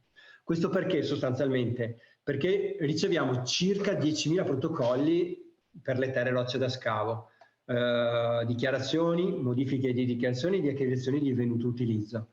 Quindi sostanzialmente per noi, per quanto riguarda il completo utilizzo in sito, è sufficiente la compilazione dell'applicativo, va mandata solamente al comune. Quando l'autocertificazione prevede una dichiarazione da inviare al comune a fine lavori? No, perché ovviamente io dichiaro che riutilizzo tutto in sito, quindi non devo dichiarare che la DAO, cosa dice sostanzialmente? Dichiarazione di avvenuto utilizzo, mi dice che quello che avevo previsto ho fatto, i lavori si sono conclusi. Nel caso invece del completo riutilizzo in sito va inviata solamente la dichiarazione, l'autocertificazione iniziale. Dopodiché non è necessario fare nessun'altra dichiarazione. Nel caso in cui riutilizziamo anche parzialmente fuori sito, abbiamo una schermata, la schermata 4 è diversa da quella che avevamo visto in precedenza, dobbiamo indicare i siti di riutilizzo. È importante appunto indicare la destinazione urbanistica dei siti di riutilizzo. Per esempio ci sono dei casi particolari, ovviamente se scavo un'area residenziale è evidente che rientro nei limiti della colonna A, ma se scavo una strada, per la strada, per i corsi d'acqua, per gli argini, generalmente per i sottoservizi che sono in prossimità o sotto le strade, valgono i limiti della colonna B. Anche per le aree sportive valgono i limiti della colonna B, perché ovviamente in un'area sportiva io sostanzialmente faccio un'attività solo per alcune ore, quindi anche in quel caso lì i limiti sono quelli della colonna B. Ovviamente nei casi in cui è previsto un riutilizzo che non prevede un titolo autorizzativo. Per esempio, il caso classico è quello del miglioramento fondiario. Io scavo delle terre per costruire un edificio, le porto in un'area agricola perché il proprietario vuole coprire alcuni avvallamenti e riutilizzarli. In quel caso lì dipende dai comuni, ma molti comuni non prevedono il rilascio di un titolo autorizzativo, quindi anche in questo caso scriveremo non richiesto, come abbiamo visto per tutti quegli interventi in edilizia libera, anche nel sito di scavo. Qui siamo sempre nella schermata 4, nella parte bassa. Le date, quello che vi dicevo prima nella schermata, queste sono le date importanti, nel senso che queste sono le date della movimentazione. È importante perché entro la data presunta di ultimazione di attività di utilizzo, io devo inviare la dichiarazione di avvenuto utilizzo. Il DPR 120 è estremamente esplicito. Se io invio la DAU dopo quei termini lì, noi potremo, le autorità di controllo, noi, i carabinieri forestali, i vigili urbani, potrebbero contestarvi una gestione non autorizzata di rifiuti, perché se è scaduto il titolo, le date, la finestra di autorizzazione della dichiarazione di utilizzo, tutto il materiale diventa automaticamente un rifiuto. Quindi fare estremamente attenzione. Una cosa, ecco, una chiamata che ho ricevuto oggi, se riutilizzo ho 2, 3, 4, 10, 100 siti di riutilizzo, io faccio un'unica dichiarazione, aggiungo luoghi di utilizzo, d'accordo? Non faccio, oggi mi chiedevano perché avevano fatto 2 dichiarazioni perché per lo stesso lavoro autorizzato nel sito di scavo lo portavano in siti diversi. No, si fa un'unica dichiarazione con più siti di riutilizzo. Quali sono i tempi di riutilizzo? La norma dice sono sostanzialmente 1 anno, salvo il caso in cui l'opera nella quale le terre rocce da scavo sono destinate, quindi nel sito di destino c'è un titolo autorizzativo che preveda dei termini superiori. Quindi supponiamo che io scavo oggi, porto in un sito che ha un titolo autorizzativo che scadrà nel 2025, io posso portare quelle terre fino al 2025, d'accordo? Quindi quello che vi suggerisco è di non fare, proprio nell'ottica di quello che vi dicevo prima, di non fare delle dichiarazioni, la norma dice 1 anno, usatelo, quest'anno indicatelo, non scrivere che faccio tutto in 2 giorni, perché l'imprevisto ovviamente è sempre alla porta, e se i termini sono scaduti, quelli diventano rifiuti, d'accordo? Vedremo poi nell'ultima parte, velocemente, le sanzioni sono pesantissime, quindi tenetevi larghi, cioè la norma vi dà 1 anno, utilizzate quell'anno. Questo è quello che vi dicevo prima, il riutilizzo in processo produttivo, lo posso fare se rispetto colonna A, quindi poi per esempio nel caso della vagliatura lo posso fare, quel materiale lì indico che sarà un riutilizzo in processo produttivo. Nell'impianto questi materiali vengono per esempio vagliati o possono rimanere anche se sono delle terre da giardino, chiamiamole così, delle terre fini, che possono essere utili per fare ricomposizioni ambientali, arrivano nell'impianto, quando sono arrivate nell'impianto viene prodotta la dichiarazione di avvenuto utilizzo perché la movimentazione è finita. Quel materiale da là in poi si muoverà come una materia prima, quindi con una normale bolla di trasporto. Il deposito intermedio, mi raccomando, quello che volevo dire, il deposito intermedio non costituisce utilizzo. Io non posso scrivere nella schermata 4 dove ci sono i siti deposito intermedio, no, devo sapere quale sarà il sito di destino finale delle terre. Posso fare delle modifiche. Il deposito intermedio però nel sito di scavo è sempre possibile, non devo dichiararlo, d'accordo? Non devo indicarlo come deposito intermedio. Io posso scavare, accumulare 500 metri cubi di terra nel sito di scavo e poi movimentarlo magari nei 2, 3, 6 mesi successivi, insomma. Quindi il deposito nel sito di scavo è sempre concesso e non va indicato. Ovviamente tutta una serie di indicazioni per il deposito intermedio. La cosa più importante direi è che se io ho delle concentrazioni tra colonna A e colonna B, posso fare il deposito intermedio solamente in un sito industriale commerciale, d'accordo? Non è possibile farlo in un sito con destinazione residenziale dove valgono dei limiti più restrittivi. Uno dei problemi del deposito intermedio in applicativo è che posso inserirne solo uno. Se ho bisogno di inserirne di più di uno, bisogna aggiungerlo manualmente nella dichiarazione. Purtroppo questo è un limite che non verrà risolto neanche nella nuova versione. Ovviamente la dichiarazione va inviata e qua c'è un'altra nota dolente, quello che vi dicevo prima, i volumi minimi vanno, che scavo 1000 metri cubi, che ne scavo 10, devo sempre fare l'analisi e accertare le caratteristiche delle terre rocce da scavo. L'altro problema molto grosso, di cui ne sono consapevole, c'è questa attesa dei 15 giorni dall'invio della dichiarazione all'inizio dei lavori. Nel caso di lavori di massima urgenza, in questo caso si fanno, la dichiarazione verrà inviata, verranno portati in un deposito intermedio, la dichiarazione verrà fatta dopo quando farò le analisi, ma ovviamente se c'è la massima urgenza i lavori vanno fatti, quindi si va in deroga sostanzialmente. E la norma non dice nulla in merito, diciamo che i lavori potrebbero iniziare 15 giorni prima se sia noi approviamo la pratica, ma anche il comune vi rilascia un nulla osta sostanzialmente, perché questi 15 giorni sono pensati dalla norma, siccome la dichiarazione di utilizzo è a tutti gli effetti un'autocertificazione, l'ente responsabile non va a autorizzare l'intervento. Questi 15 giorni sono pensati per dare tempo all'ente appunto competente di valutare se la documentazione è completa. Quindi si può iniziare anche prima dei 15 giorni se, dal nostro punto di vista, questo la norma non esplicita, però la nostra posizione è questa: se noi lo approviamo, e questo lo vedete direttamente dall'applicativo, vedete che la pratica è approvata, vuol dire che noi abbiamo guardato, per noi non c'è nulla osta all'inizio dei lavori, ma anche il comune che è competente, e anzi è l'autorità competente, quella che può bloccare i lavori, vi autorizza. Cos'è una modifica sostanziale? Le modifiche sostanziali sono quelle che vanno sempre comunicate. Un aumento del volume superiore al 20%, siti diversi di destino, depositi intermedi diversi e modifica delle tecnologie di scavo.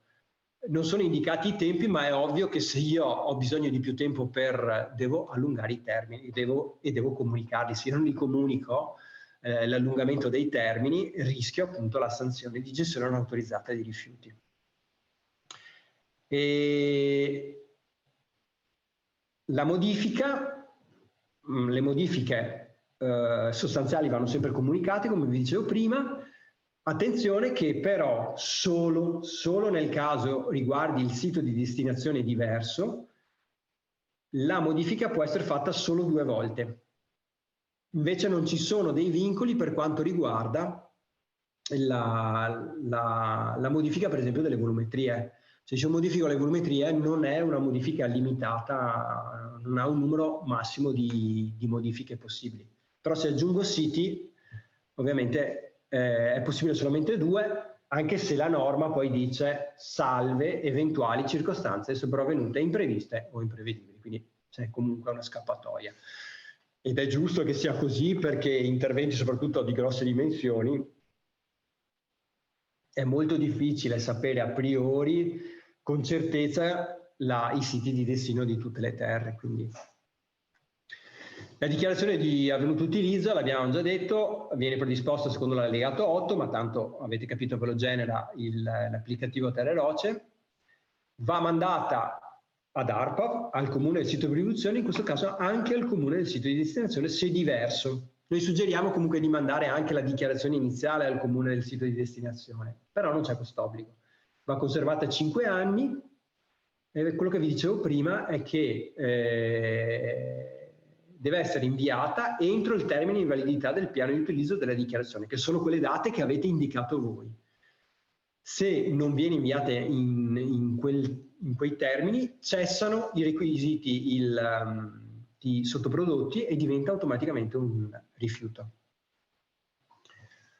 Nell'applicativo c'è il tasto per generare la dichiarazione di avvenuto utilizzo, e ad esempio questo è il caso. Qui abbiamo quella pratica che vi facevo vedere prima, è stato generato anche la dichiarazione di avvenuto utilizzo, non è stata ancora confermata. Allora, per quanto la norma prevede una tolleranza del più o meno 20%, perché questa secondo me non è chiarito, è stata introdotta perché c'è un problema di volume in banco e volume in cumulo. Quale dei due considerare? Io considererei sempre il volume in cumulo, in modo tale che ci sia corrispondenza tra i documenti di trasporto, i volumi indicati nel documento di trasporto, che è volume in cumulo, e quello. Quindi secondo me sarebbe sempre meglio indicare una volumetria maggiore rispetto a quello indicato magari dal progettista, che è un volume calcolato in banco. Cosa fare se c'è si supera questa tolleranza del 20%? Se è in difetto, quindi se dovevamo movimentare 1000 metri cubi, ne abbiamo movimentati solo 500, facciamo una modifica della DAU solamente a consuntivo, a conclusione dei lavori. Questa modifica deve essere da noi approvata e poi potete generare la dichiarazione di non utilizzo. Diverso è il caso in cui invece sforiamo la soglia del 20% in eccesso. La comunicazione va fatta il prima possibile, perché se c'è un contratto, io ipotizzavo di movimentare 1000 metri cubi e a un certo punto invece vedo che la volumetria è maggiore, stiamo scavando 1500 metri cubi e io ho un controllo in quella fase lì e verifico che sono già stati movimentati 1500 metri cubi. Di nuovo sto gestendo in maniera dei rifiuti in maniera non autorizzata. Quindi nel caso in cui superiamo la soglia del 20%, inviare immediatamente una modifica della dichiarazione di utilizzo. Io andrei avanti con le analisi a questo punto perché siamo un po' stretti, poi magari ci teniamo gli ultimi 5 minuti per le domande o anche possiamo proseguire oltre eventualmente. Andiamo a vedere le analisi. Allora, le analisi sono inserite in applicativo nella schermata 6. Non è possibile, dei chiarimenti, inserire il punto usando le coordinate. Lo spazio per il caricamento qui delle indagini, del rapporto di prova o dell'indagine ambientale è unico. Se io metto 3 punti, devo avere un unico file con tutti e 3 i punti, perché questa parte qui è unica, mentre la barra di destra invece, se inserisco 3 punti avrò 3 schermate diverse per inserire le concentrazioni nei 3 diversi punti, ma le analisi, il PDF, sostanzialmente il PDF è unico, questa parte qui è unica. Fare attenzione perché è una cosa molto frequente, tantissimi ci chiamano, non riesco, mi dà errore nella schermata 6, non riesco a chiudere la procedura, spesso è perché avete caricato più punti di analisi in maniera erronea, cioè 2 punti uno sopra l'altro, lo riconoscete dal fatto che qui vedreste scritto punto 1 e un altro tasto con punto 2. Uno dei 2 è vuoto perché l'avete inserito per sbaglio, è una cosa estremamente frequente, basta eliminare il punto vuoto, dopodiché vedrete che la procedura si conclude.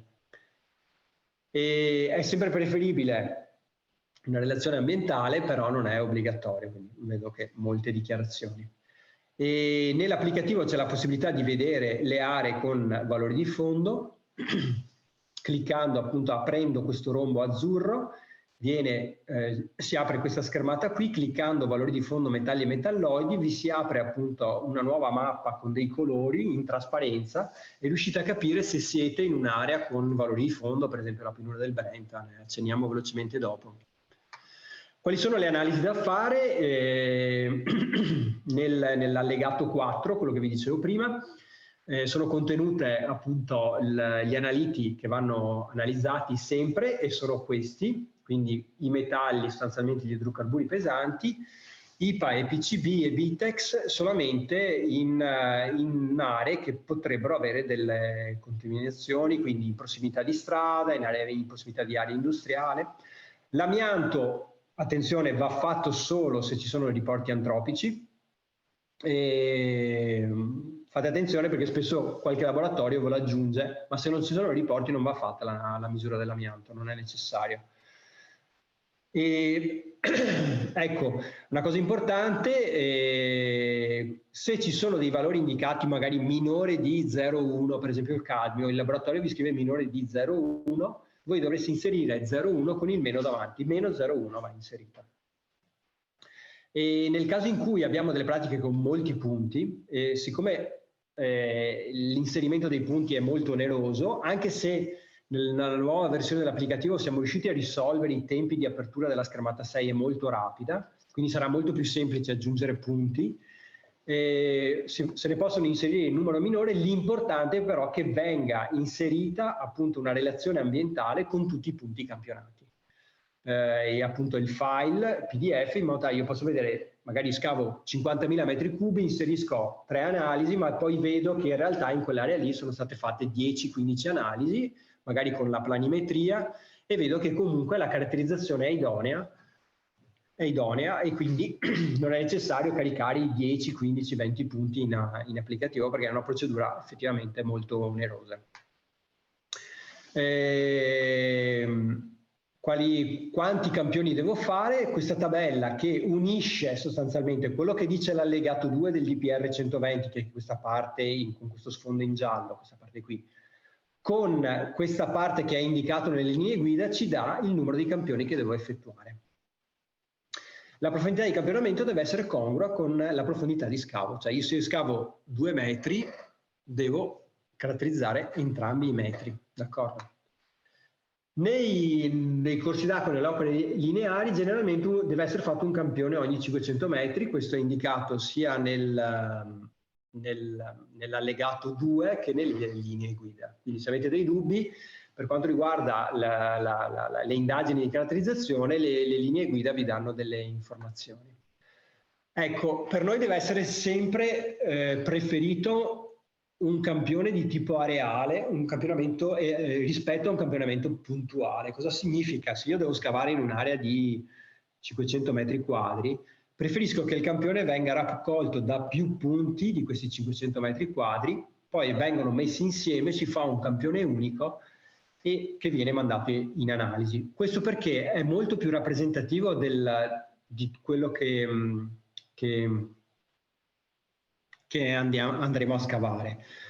E questo va a vostro vantaggio, perché spesso facendo un campione puntuale, mi è capitato molto spesso che trovo dei campioni con superamento e magari la ditta me li carica comunque in applicativo e noi scriviamo che c'è un superamento dei limiti di legge, superamento che dovrebbe attivare una procedura ai sensi del titolo quinto del testo unico ambientale, cioè un procedimento di bonifica che vi consiglio di evitare assolutamente. Comunicazione che potremmo fare anche noi nel momento in cui noi abbiamo dei dati. Noi invece cosa diciamo? Questo campione è un superamento, accertatevi di aver fatto un campione rappresentativo, quindi suggerisco sempre di fare un campionamento di tipo areale. Vi costa 10 minuti in più in fase di raccolta del campione, però vi dà maggiori garanzie. Proprio Confartigianato ha fatto diversi video con i Papu, ce n'è uno anche sulle terre rocce da scavo, mi sembra si chiami lì, là, la via e laggiù, una cosa del genere, per dire di prendi il campione in vari punti, non farlo in un unico punto. Vi dicevo prima, ovviamente la profondità del campione deve essere congrua e anche questo va a vostra garanzia. Se io scavo 1 metro e faccio il campione nei primi 10 centimetri, la possibilità di trovare dei superamenti è sicuramente superiore rispetto a fare un campione che arriva fino al metro di profondità.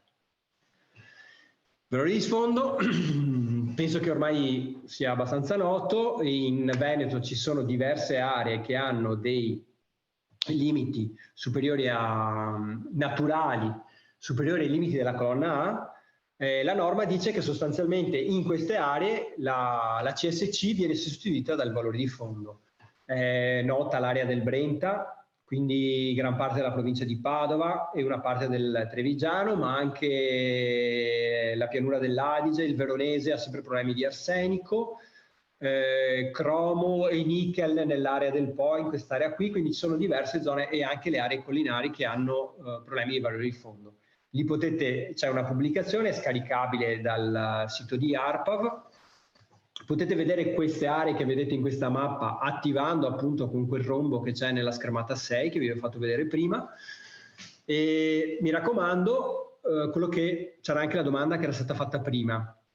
Allora, se io scavo in quest'area qui, dove il limite della colonna A dell'arsenico è 46 e non 20 come prevede la CSC, io posso continuare a utilizzare queste terre in colonna A, quindi in area residenziale, ma rimanendo all'interno di quest'area. Non mi è possibile, se scavo delle terre dove trovo una concentrazione di arsenico 30, portarle a riutilizzo a processo produttivo che preveda solamente una vagliatura e un riutilizzo finale al suolo, come vi dicevo prima. Deve esserci in quel caso lì il rispetto dei limiti di colonna A. A questo link trovate il sito gaiaarpav.arpav.veneto.it. È un sito dove ci sono tutta una serie di cartografie prodotte da ARPAV, decine e decine di cartografie, tra le quali anche i valori di fondo. Quindi a questo link andate direttamente alla mappa, è interrogabile, io clicco qui e vedrò quali sono i limiti e appunto i valori di fondo per quest'area.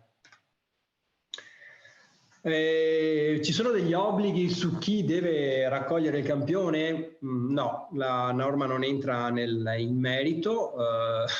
Ovviamente quando faccio questa presentazione ai geologi diciamo che facendo riferimento alla norma regionale dovrebbe essere un tecnico, però in realtà sì, può essere raccolta anche dal committente ed è quello, non c'è un divieto esplicito.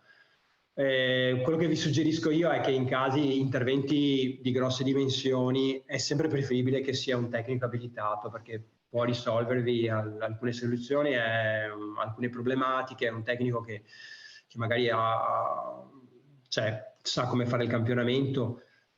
Nel caso in cui scaviamo un'area piccola in un'area magari agricola che è stata lottizzata, il campionamento può essere effettuato anche dalla ditta, e vedo che molte delle analisi. Quanto durano le analisi invece?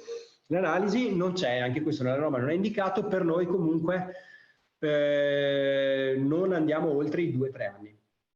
2-3 anni, con una certa flessibilità, non è un limite invalicabile. Ovviamente di nuovo in un'area in cui siamo lontani da qualunque fonte di pressione potremmo andare a arrivare a 4 anni. Di certo se mi presentate un'analisi del 2015 non ve l'accettiamo e vi scriveremo di fare una nuova analisi. E quello che vi dicevo prima, attenzione che esiste un nuovo decreto specifico per le aree agricole che presenta delle CSC specifiche per le aree agricole. Documenti di trasporto. Allora, molto velocemente, va compilato in triplice copia, produttore, trasportatore e destinatario, ovviamente trasportatore se diverso dal produttore, conservato 3 anni, e si può compilare un unico modulo per ogni automezzo, però in questo caso nel giorno deve essere specificato la data di partenza di ogni singolo viaggio, quindi non devo farne uno per ogni viaggio, ma nella stessa giornata, se uso lo stesso automezzo, devo però indicare il primo carico è partito alle 8:30, è arrivato nel sito di destino alle 8:45, il secondo carico è partito alle 9, è arrivato alle 9:15 e via di seguito.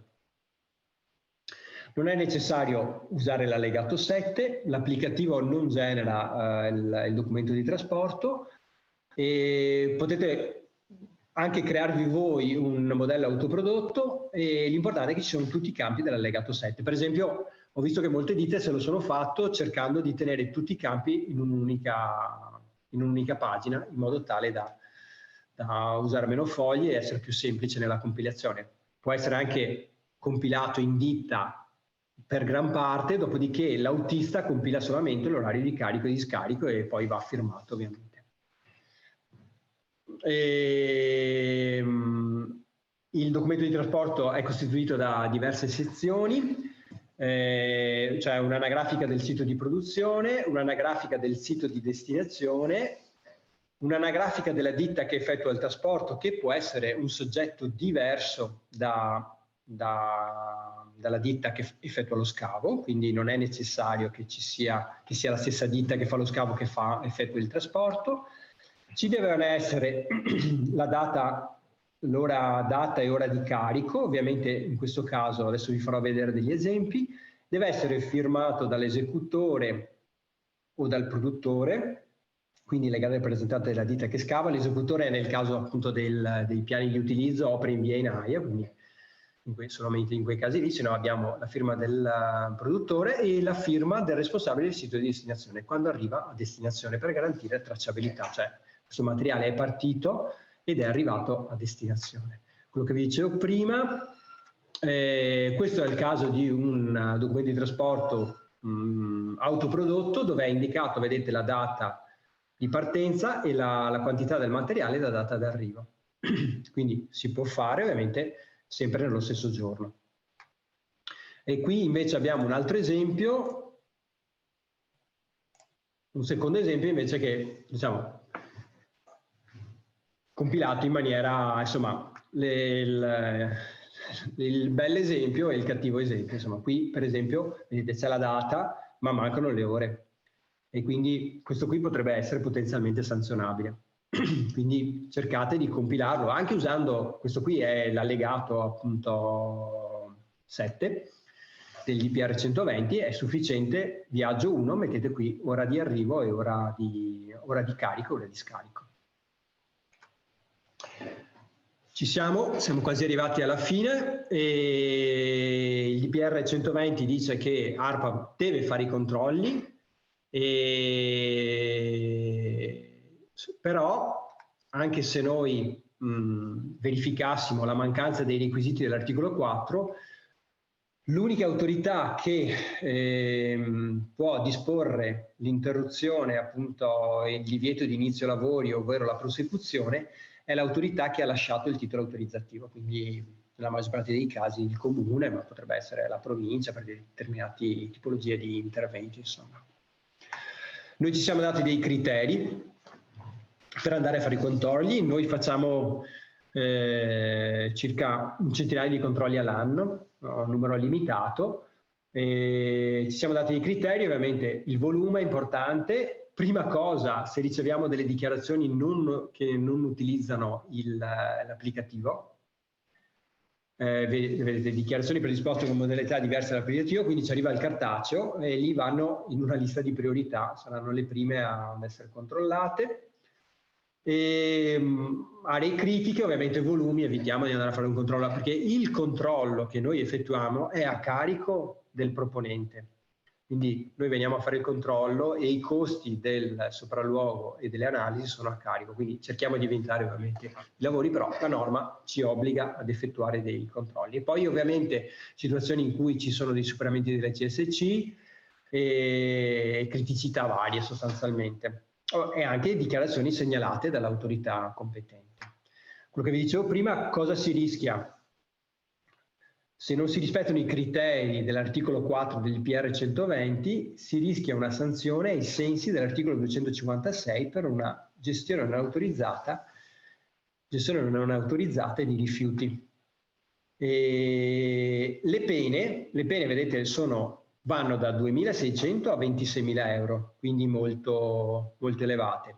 Tenete conto che però generalmente cosa si fa? Siccome è un reato che si può estinguere con appunto il rilascio di prescrizioni da parte dell'autorità di controllo che ha quindi ravvisato il reato, però si applica il pagamento di una sanzione che è pari a 1/4 del valore massimo della sanzione prevista. Quindi vuol dire che se noi accertiamo il non rispetto delle indicazioni del DPR 120, siamo obbligati a sanzionarvi. Se non volete andare a processo, potete estinguere il reato, però con il pagamento di 6.500 euro. Quindi fate attenzione perché i controlli, ovviamente gli enti che effettuano i controlli non siamo solo noi, come dicevo possono farli anche i vigili, i carabinieri forestali fanno diversi controlli. Una cosa importante, quali sono le responsabilità di chi riceve le terre? Sostanzialmente sono delle responsabilità ridotte, perché la responsabilità rimane in capo a chi ha prodotto le terre, quindi il legale rappresentante è la ditta che effettua lo scavo, perché è lui che accerta le caratteristiche delle terre e deve eseguire, rispettare tutto quanto indicato nella dichiarazione di utilizzo. Quindi le responsabilità di chi riceve le terre sono minime. Certo è che, per esempio, un problema potrebbe essere il momento in cui io ricevo delle terre che hanno dei superamenti, quindi mi trovo con un sito che è potenzialmente contaminato. Quindi fare un minimo di attenzione, magari farsi dare le analisi dal produttore per accertare e vedere che ci sia stato il rispetto, però comunque la responsabilità rimane in capo al legale rappresentante, anche se il trasportatore è diverso, attenzione. Il trasportatore è diverso, comunque la responsabilità rimane in capo di chi fa le dichiarazioni. Quali sono le violazioni? C'è il superamento delle CSC, la mancanza del documento, la dichiarazione di utilizzo o della dichiarazione di aumento di utilizzo, come vi dicevo prima, mi raccomando, ricordatevi perché è frequentissimo, uno fa la dichiarazione di utilizzo, poi si dimentica di fare la DAO, mi raccomando. E ovviamente movimentazioni di terre e rocce prima prive dei requisiti, per esempio sto movimentando delle terre senza il titolo autorizzativo, non ho l'opera, manca uno dei criteri del sottoprodotto, scadenza dei termini, inizio dei lavori prima di 15 giorni senza che abbiate nulla osta, appunto, che vi dicevo in precedenza, errori nella compilazione dei documenti di trasporto e variazioni appunto della quantità in eccesso e movimentazioni verso siti e depositi non comunicati. Allora, giusto in tempo, io avrei concluso e se ci sono domande vi rispondo. Allora, intanto grazie mille, dottor Garlato, per la presentazione estremamente professionale e chiara. Io ti leggerei alcune delle domande pervenute e non ne vedo moltissime, quindi dovremo riuscire a concludere entro li abbiamo stroncati. No, qualcuna era precedente alla seconda parte e poi ne sono arrivati un altro paio. Allora, vediamo di ripartire da dove eravamo rimasti. Allora, il luogo di concentramento equivale a dire deposito temporaneo? Va indicato come tale nella dichiarazione di utilizzo? No, non è deposito temporaneo, è proprio il luogo di concentramento, diventerà il sito di scavo, d'accordo? Okay. Andrà indicato come sito di scavo.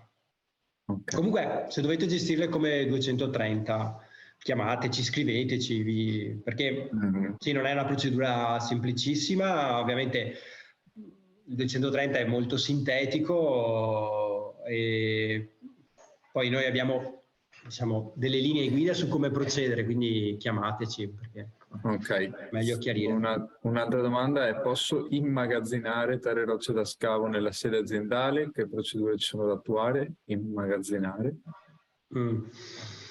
Allora, la possibilità è quella che vi dicevo prima. Voi indicate il vostro deposito come riutilizzo a processo produttivo, devono essere delle terre che rispettano i limiti della colonna A, come vi dicevo prima, perché voi prevedete ovviamente in futuro che di quelle terre ne avete bisogno e le potrete riutilizzare.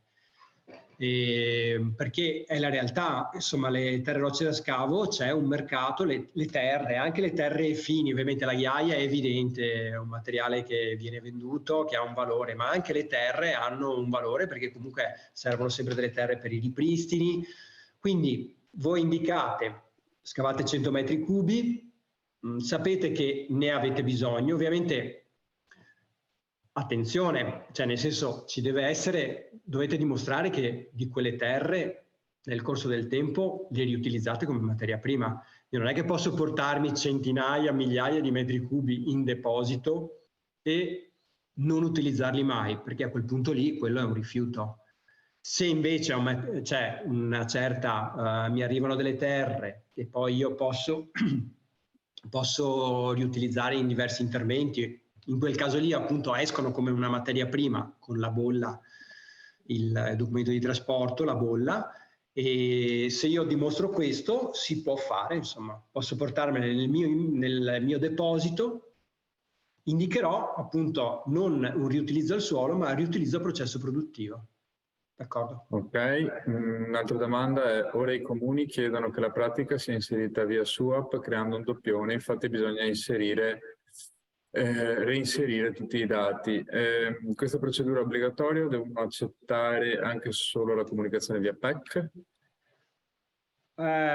Allora, una cosa no.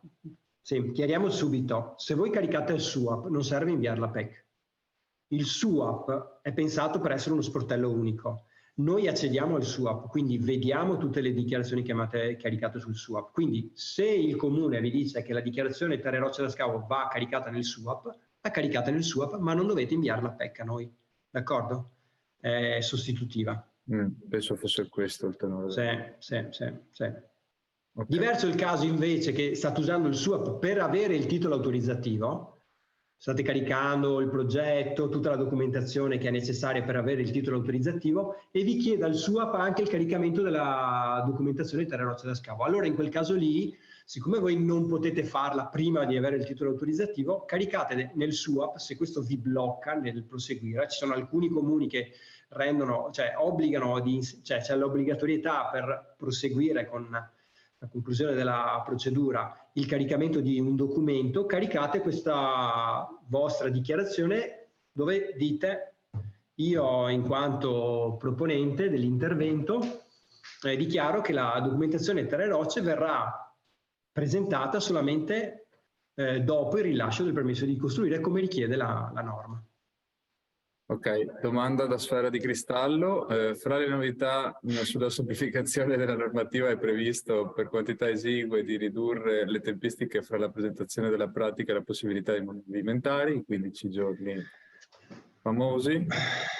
Allora, io avevo sentito dei colleghi dell'ISPRA, appunto l'Istituto Superiore per la Protezione dell'Ambiente, che mi dicevano che doveva essere istituito un tavolo tecnico per dare delle linee guida per redigere il nuovo decreto. Allora, io sento ovviamente tutti quelli che lavorano in ARPAV sanno che una delle criticità è quella, la caratterizzazione per volumi, come vi ho detto durante la presentazione. Quello che io però suggerisco, io non ho avuto nessuna comunicazione, cioè noi non siamo stati coinvolti in questo tavolo tecnico, non ho neanche idea se sia già stato costituito. E quello che invece suggerisco a voi in quanto Confartigianato è di farvi sentire adesso presso il Ministero, presso ISPRA, portando le vostre istanze, perché è adesso che dovete segnalare le criticità di questo DPR. Voi che siete dei portatori di interesse dovete contattare appunto il Ministero e ISPRA, ma prima di tutto il Ministero, che sarà colui che redigerà il nuovo decreto, e far presente quali sono le criticità del DPR 120 che devono essere superate dal nuovo decreto. Quindi io spero che il nuovo decreto avrà un occhio di riguardo per gli interventi appunto in procedura semplificata, quello che vi dicevo prima, dichiarazioni di utilizzo. Io lo spero, perché io penso che adesso si siano resi conto. Prima c'era una sorta di ignoranza da parte del Ministero, ma adesso le ARPA hanno lavorato appunto per anni, nel 2017, e sanno che la mole di lavoro e la gran parte delle imprese ha problemi con le dichiarazioni di utilizzo, quindi quegli interventi che non sono in via ed aria, e quindi è lì che bisogna semplificare. Sì, di recente come Confederazione siamo intervenuti nella Commissione 10ª Bilancio e non attività produttive al Senato, proponendo appunto di inserire una revisione della normativa delle procedure semplificate per i cantieri di metro dimensione, quindi presidieremo la tematica. Sì, sono secondo me 3 le criticità. Volumi ridotti, che quindi diventa molto oneroso la caratterizzazione, i 15 giorni e il limite delle modifiche, che anche quello ovviamente, poi la norma, quella scappatoia, devo dire la verità che vedo diverse dichiarazioni che hanno numerose modifiche e noi le approviamo generalmente perché c'è scritto salvo casi imprevisti imprevedibili, quindi però sono secondo me per i cantieri delle imprese artigianali le problematiche sono queste tre, insomma. Ok, proseguo con le domande. Se riutilizzo tutto in sito, devo solo inviare l'autocertificazione al comune, non devo comunicare nulla all'ARPAV? Corretto. Okay. È sufficiente il caricamento in applicativo dell'autocertificazione. Quindi la risposta è sì. Per compilare questa dichiarazione ho notato che non so a che punto è arrivata la domanda, quindi non so cosa si riferisca esattamente. Per compilare questa dichiarazione ho notato che ci vuole sempre una pratica da parte di un geologo, altrimenti con solo le analisi di laboratorio non ho tutte queste informazioni. Forse riguarda la parte in cui parlavi delle analisi. Beh, direi di no, mi sembra di aver... Cioè, io ne vedo... Direi che la metà sono campione raccolto dal committente. A volte, ecco, anche questa magari è l'occasione per approfondire. Non è necessario che il campione venga raccolto dalla ditta che effettua lo scavo, può essere anche raccolto in precedenza dal proprietario, non c'è problema, insomma, l'importante è che ci sia un'analisi.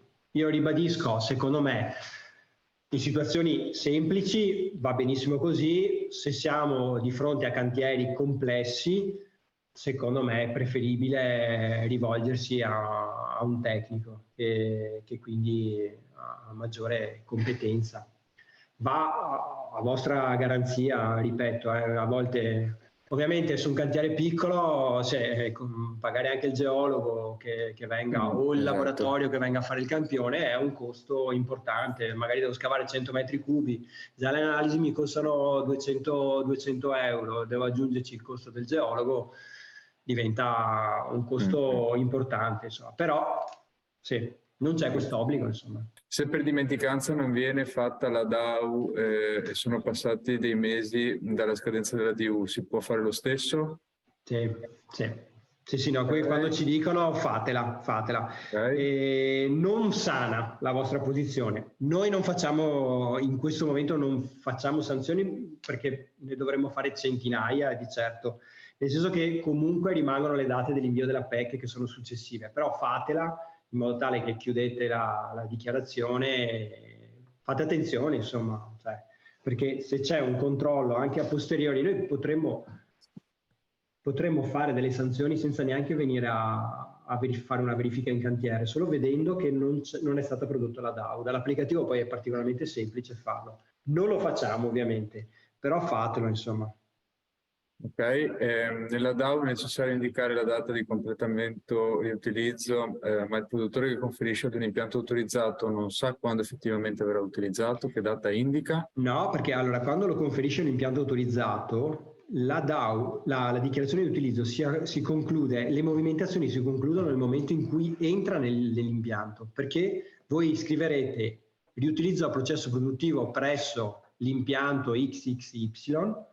Quando voi avete portato quelle terre a quell'impianto lì, voi avete finito le movimentazioni, potete produrre la DAU, d'accordo? Poi quelle terre lì, ma lo ribadisco, dai, che vedo che non è chiarissimo, quelle terre lì, da quell'impianto lì, si muoveranno come una materia prima. È come se quell'impianto avesse comprato della ghiaia, d'accordo? Poi quella ghiaia comprata verrà riutilizzata in 10 diversi interventi, però ovviamente si userà il documento di trasporto, non è che devo fare delle caratterizzazioni per riutilizzare quel materiale lì. E allo stesso modo le terre rocce. Quando voi portate all'impianto, quando voi avete indicato riutilizzo a processo produttivo, voi potete chiudere la vostra dichiarazione con la dichiarazione di avvenuto utilizzo. Ok. Io non vedo altre domande, visto che abbiamo già sforato di 10 minuti e visto che sono già 2 ore che parli, direi che per oggi possiamo fermarci qui, visto che anche il numero dei partecipanti sta diminuendo. Io ti ringrazio moltissimo per la disponibilità, per la professionalità e la chiarezza con la quale ci hai fatto un quadro più che aggiornato della situazione e come Confartigianato siamo ovviamente a disposizione per raccogliere eventuali ulteriori richieste di approfondimento. I contatti di ARPAV, i canali attraverso i quali rivolgersi a ARPAV per avere maggiori informazioni o dubbi li hai fatti vedere a inizio presentazione. Vi ricordo che questo incontro è registrato, lo caricheremo nel nostro canale YouTube in modo tale che quanti non siano riusciti a seguirlo lo possano fare in secondo momento. Vedo che ti arrivano ringraziamenti e complimenti in chat. Quindi... Sì, quello che volevo dirti è che se volete io vi posso mandare il PDF delle slide. Insomma, se benissimo, penso che sia assolutamente gradito e utile. E quindi ecco, io ringrazio tutti i collegati, ringrazio di nuovo te per la disponibilità e ARPAV per l'aiuto. Ringrazio nuovamente il Presidente Martin che è intervenuto all'inizio per i saluti. Ringrazio tutti i colleghi che si sono collegati questa sera, le imprese. E grazie, auguro una buona serata. Di nuovo grazie a Adriano Gallato. Grazie a voi, buona serata a tutti. Grazie mille.